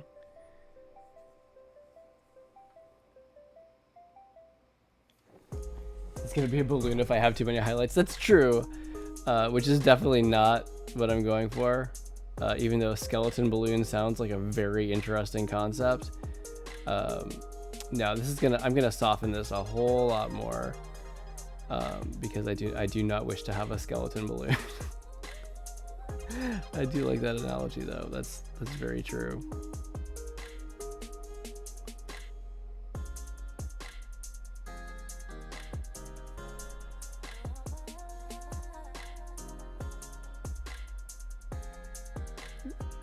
Got a little out of control there.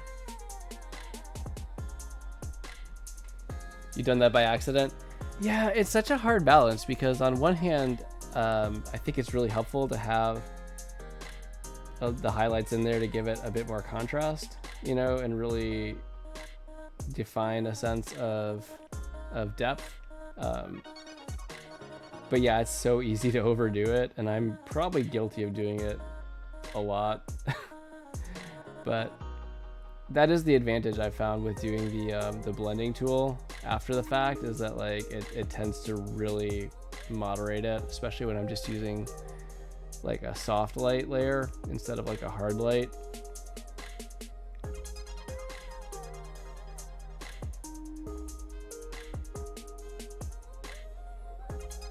Okay, that's probably more than enough on those boots.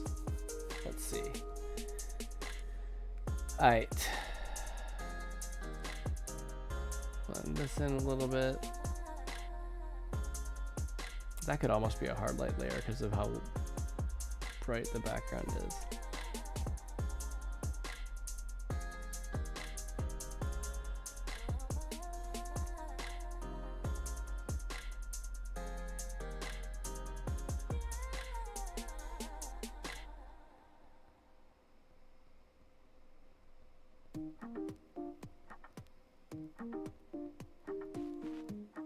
Okay. I might come back and soften that more. For now, that's doing okay.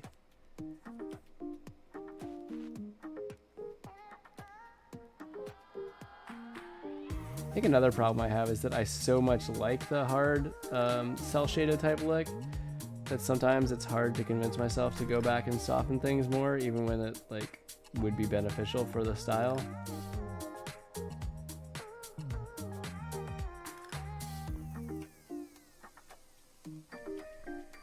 But so far I've been pretty disciplined on this one, and it's going okay. And it's going okay.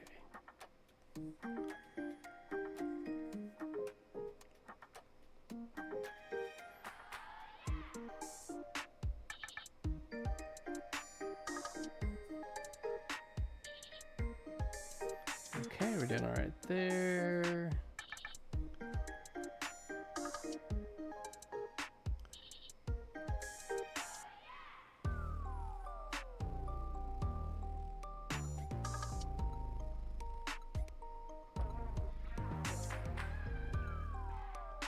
One thing for sure is this whole piece has given me a lot more practice with textures.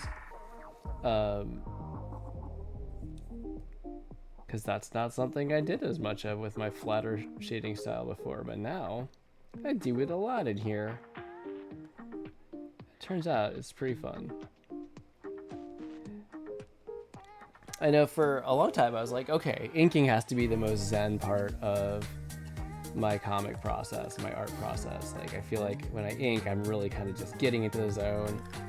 I don't have to make as many decisions because I tend to make my pencils pretty tight, so I'm just kind of following, going, like feeling the flow of like the line weight and all that. But I think shading, like rendering, is now even more zen for me. It's weird because I suck at making decisions, and there's definitely a lot more decisions to make in this than there are in inking. But at the same time, it just, there's a vibe to it. Like you just feel it.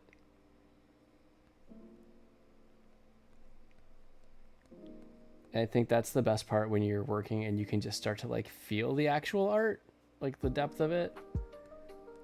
Now, don't get me wrong. I've had times where I thought I was feeling like, or into the kind of vibe with it and feeling it. And then I came back and looked at it. I'm like, oh no, why? What was I thinking?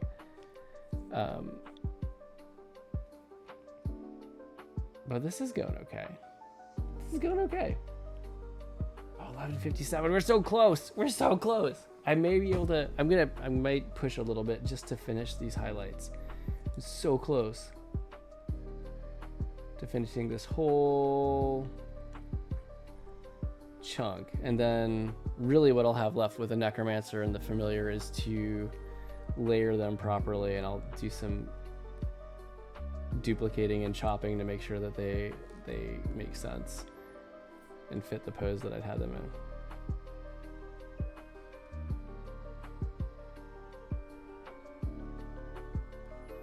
Okay, that's all pretty good.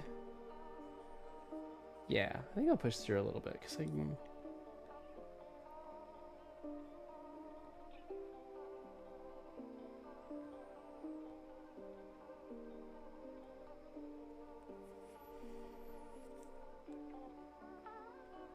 And when I say like I've gotten better with textures or gotten a lot of practice, I'm not trying to pretend that I'm perfect at them or there's no room for improvement, because there certainly is. But I'm definitely better than when I started.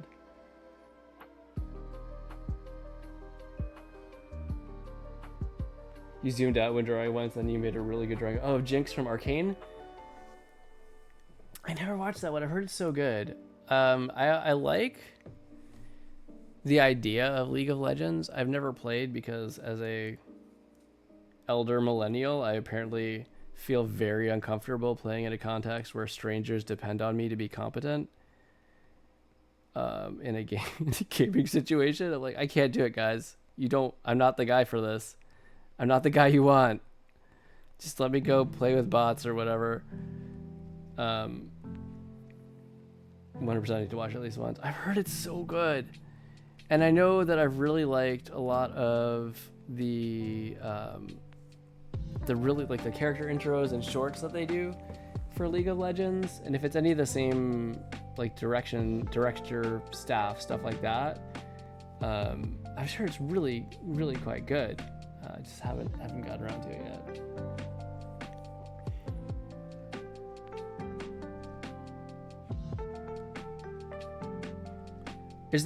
Are there 2 seasons of it?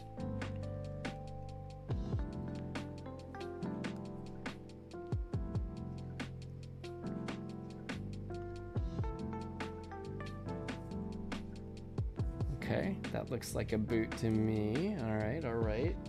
Yep, 2. Okay.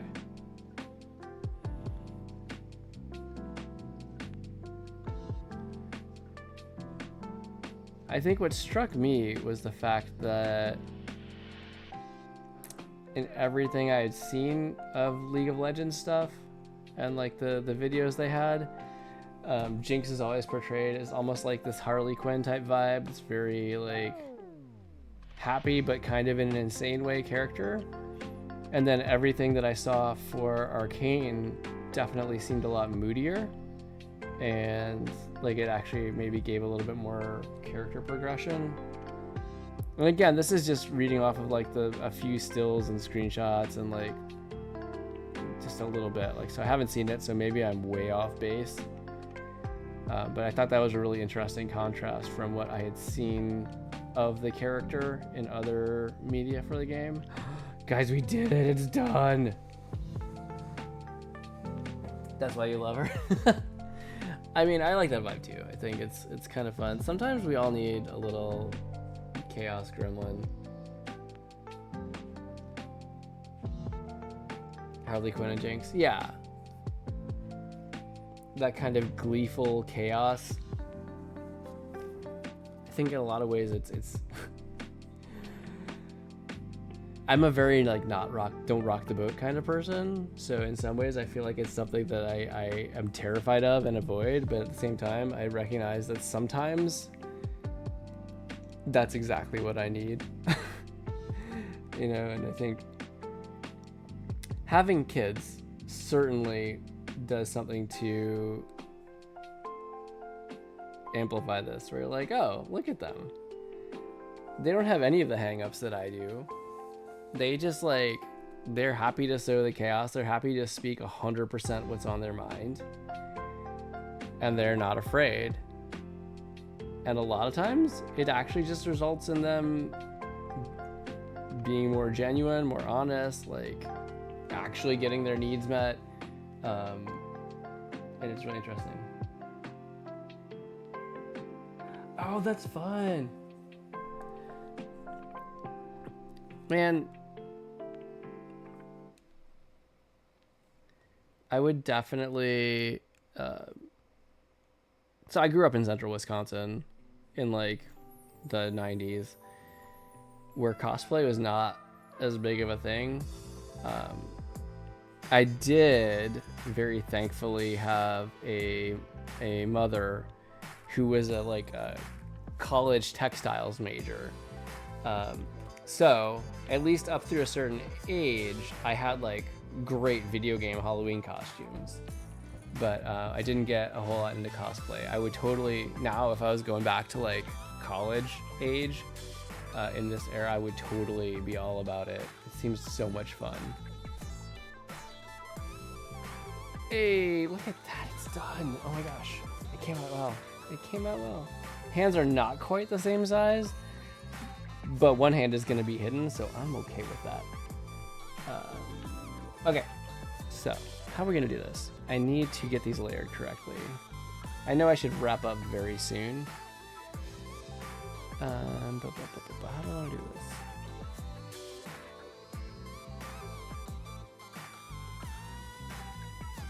Okay.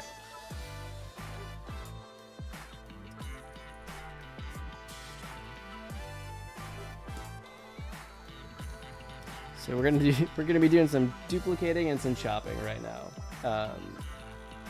You wish you could.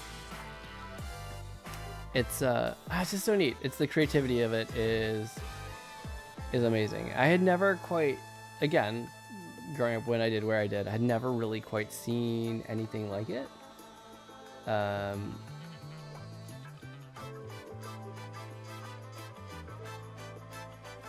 But yeah, it incorporates so much different stuff. And if you watch some of the videos out there on YouTube, like of the actual construction, it's just wow.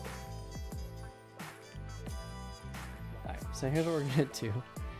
We're just gonna, no big deal, just gonna chop his arm off, no big.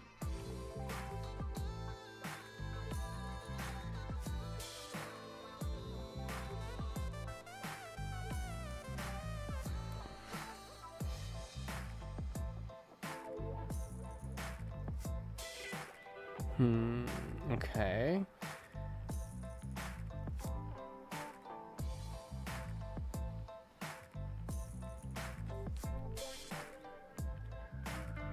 Actually, maybe I need to...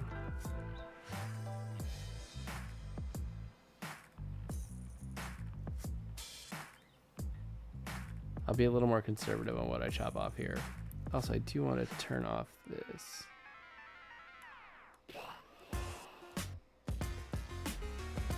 Okay.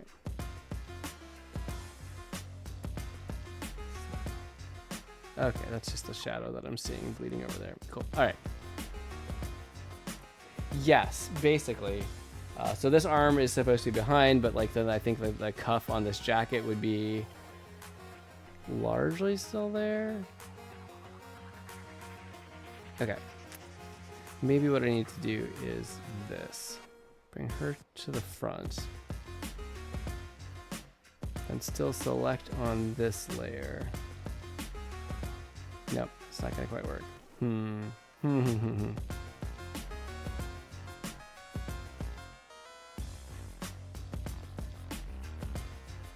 So I'll start out with this, and I'll just trim down as I need to.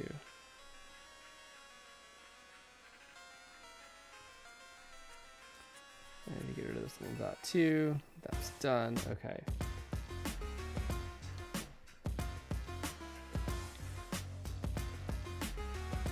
Oh man, still too much.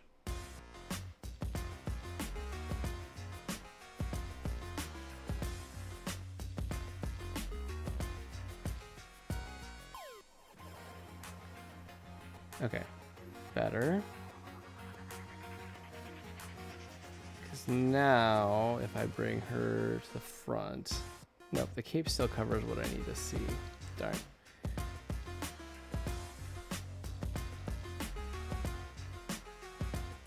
Nope.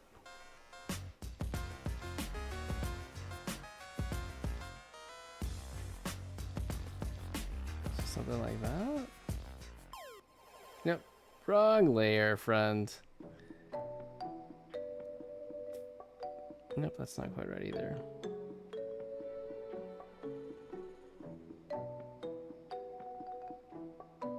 Just gonna have to shave this off a little bit at a time.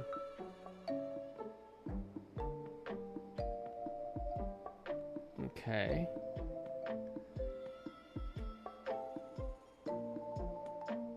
Almost there. Nope, that was the crop button. This is gonna get real interesting in a second. Nope, not what I wanted. Oh dear, what just happened? Oh, thank goodness. I was terrified for a second there. I legit thought I just wiped out everything somehow. I mean, I've saved, so it's not like it's the end of the world, but it's also not gonna be my favorite. Alright, I am gonna have to wrap it up soon.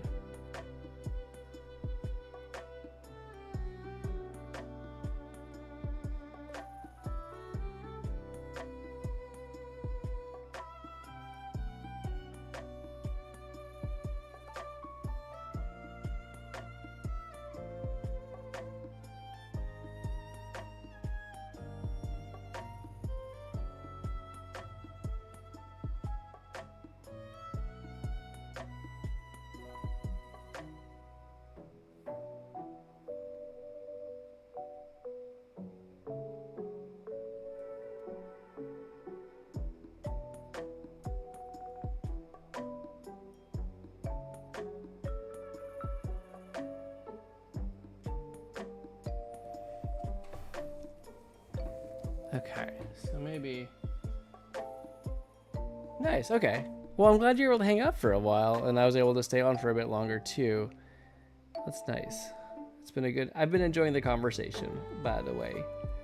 I don't know if I said it like that. So you ever just, like, say something in, like, an accent or whatever, and you're like, why did I make that choice?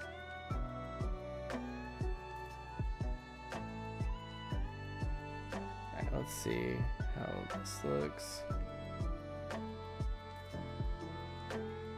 Not quite. Something is...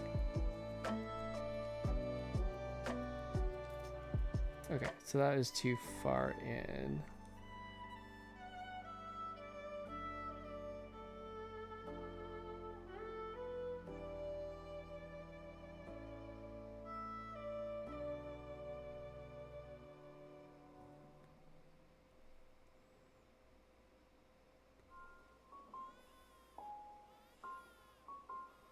Actually, no, I don't want...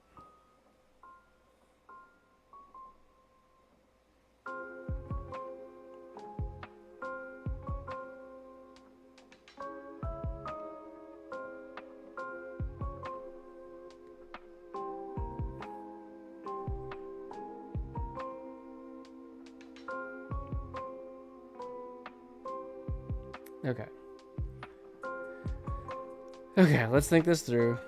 This is going to be probably one of the last things that I do here. Okay.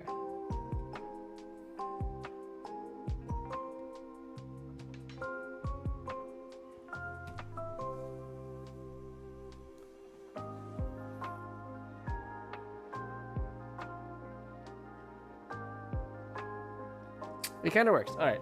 I'm going to leave this for now. I still have to get her hand. Actually, do I want... I'm going to think about this. I'm going to think about this a little more in depth. Nothing is ruined. I have all the original of everything. So I'm not too worried, but I will give it a little more thought before I do anything further.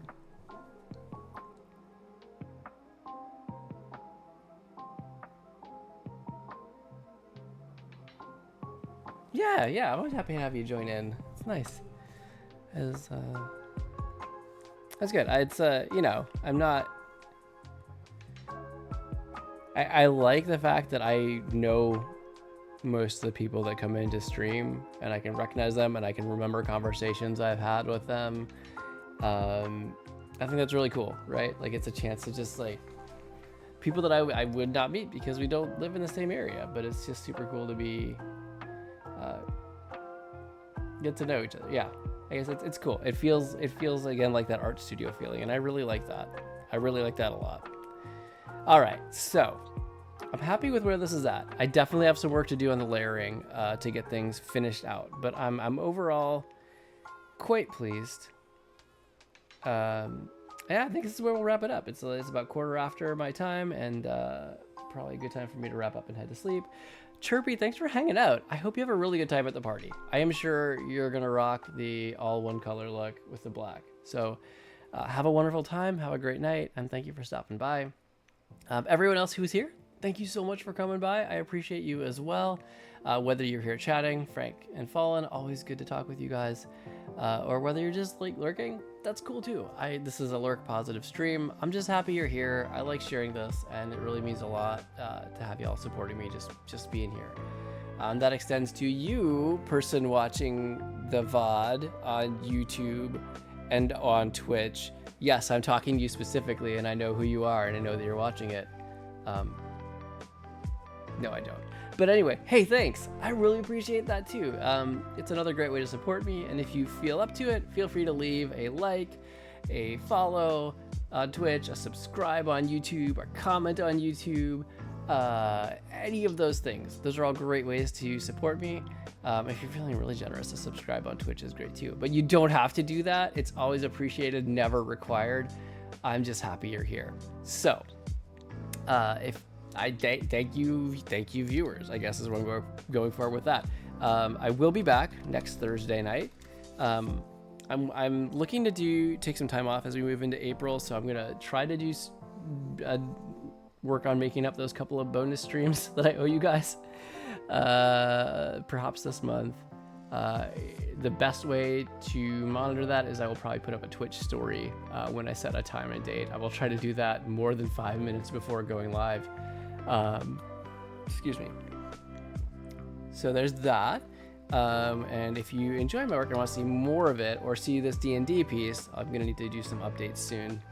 So you can see the most recent thing and all the individual characters, but you can check it out over at our website, wagworksga.com. That's also where we have like a blog. We actually have a shop with some stuff in there. It's pretty cool. Some of the pieces I've done for Games Done Quick donations. If you're interested in any of those. Likewise, you can see some of my other illustrations, like all of my Lunar New Year animals that I've done so far since 2020. Yeah, as well as some slice of life comics. Obviously, you can get linked into CoreToons over there. And all that good stuff. It's just a good place to check out in general my portfolio and some of our other projects. I was just about to type the CoreToons command, but my bot got it ahead of me. CoreToons is great. I just showed you guys some of it. CoreToons.substack.com is a good place to hang out and check out our what we've got going on. We've been a little bit quieter on the Substack as we've been working on the magazine, but the Substack definitely very much exists and will probably get a little bit more love as we move forward. Although that's kind of on me. Yeah. Let's see. Let me find that link. I was gonna find.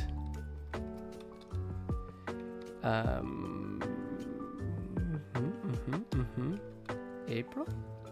There we go. If you want to look at the newest, most recent, just released yesterday edition of our CoreToons Tribune digital magazine. I mean, really, it's for everybody, but the content is geared towards kids, kindergarten through 5th grade. Don't worry, I've got you right here. That was weird. That sounded a little unhinged. Don't worry, I've got you. Follow this link. No sign up, no payment, no anything. Just hop on over and check it out. Page through the digital magazine. And feel free to check out the video segments we've got. I think I did a time lapse for that one. I did an interview with Cesar Lador, who's like just an awesome human and one of my favorites. as well as we have like tons of comics, some activities for kids, stuff like that. So check that out if you want to. It's good times. I'm really proud of our magazine. We have such a good team. I think that's about everything, y'all. I think I actually covered it. So thank you again, everyone, for joining me. I appreciate your time and your attention. I know that those are things that are tight for everybody these days. So thanks for being here with me. I hope you have a wonderful night. I hope you have a wonderful week. And I will see you next time. Bye.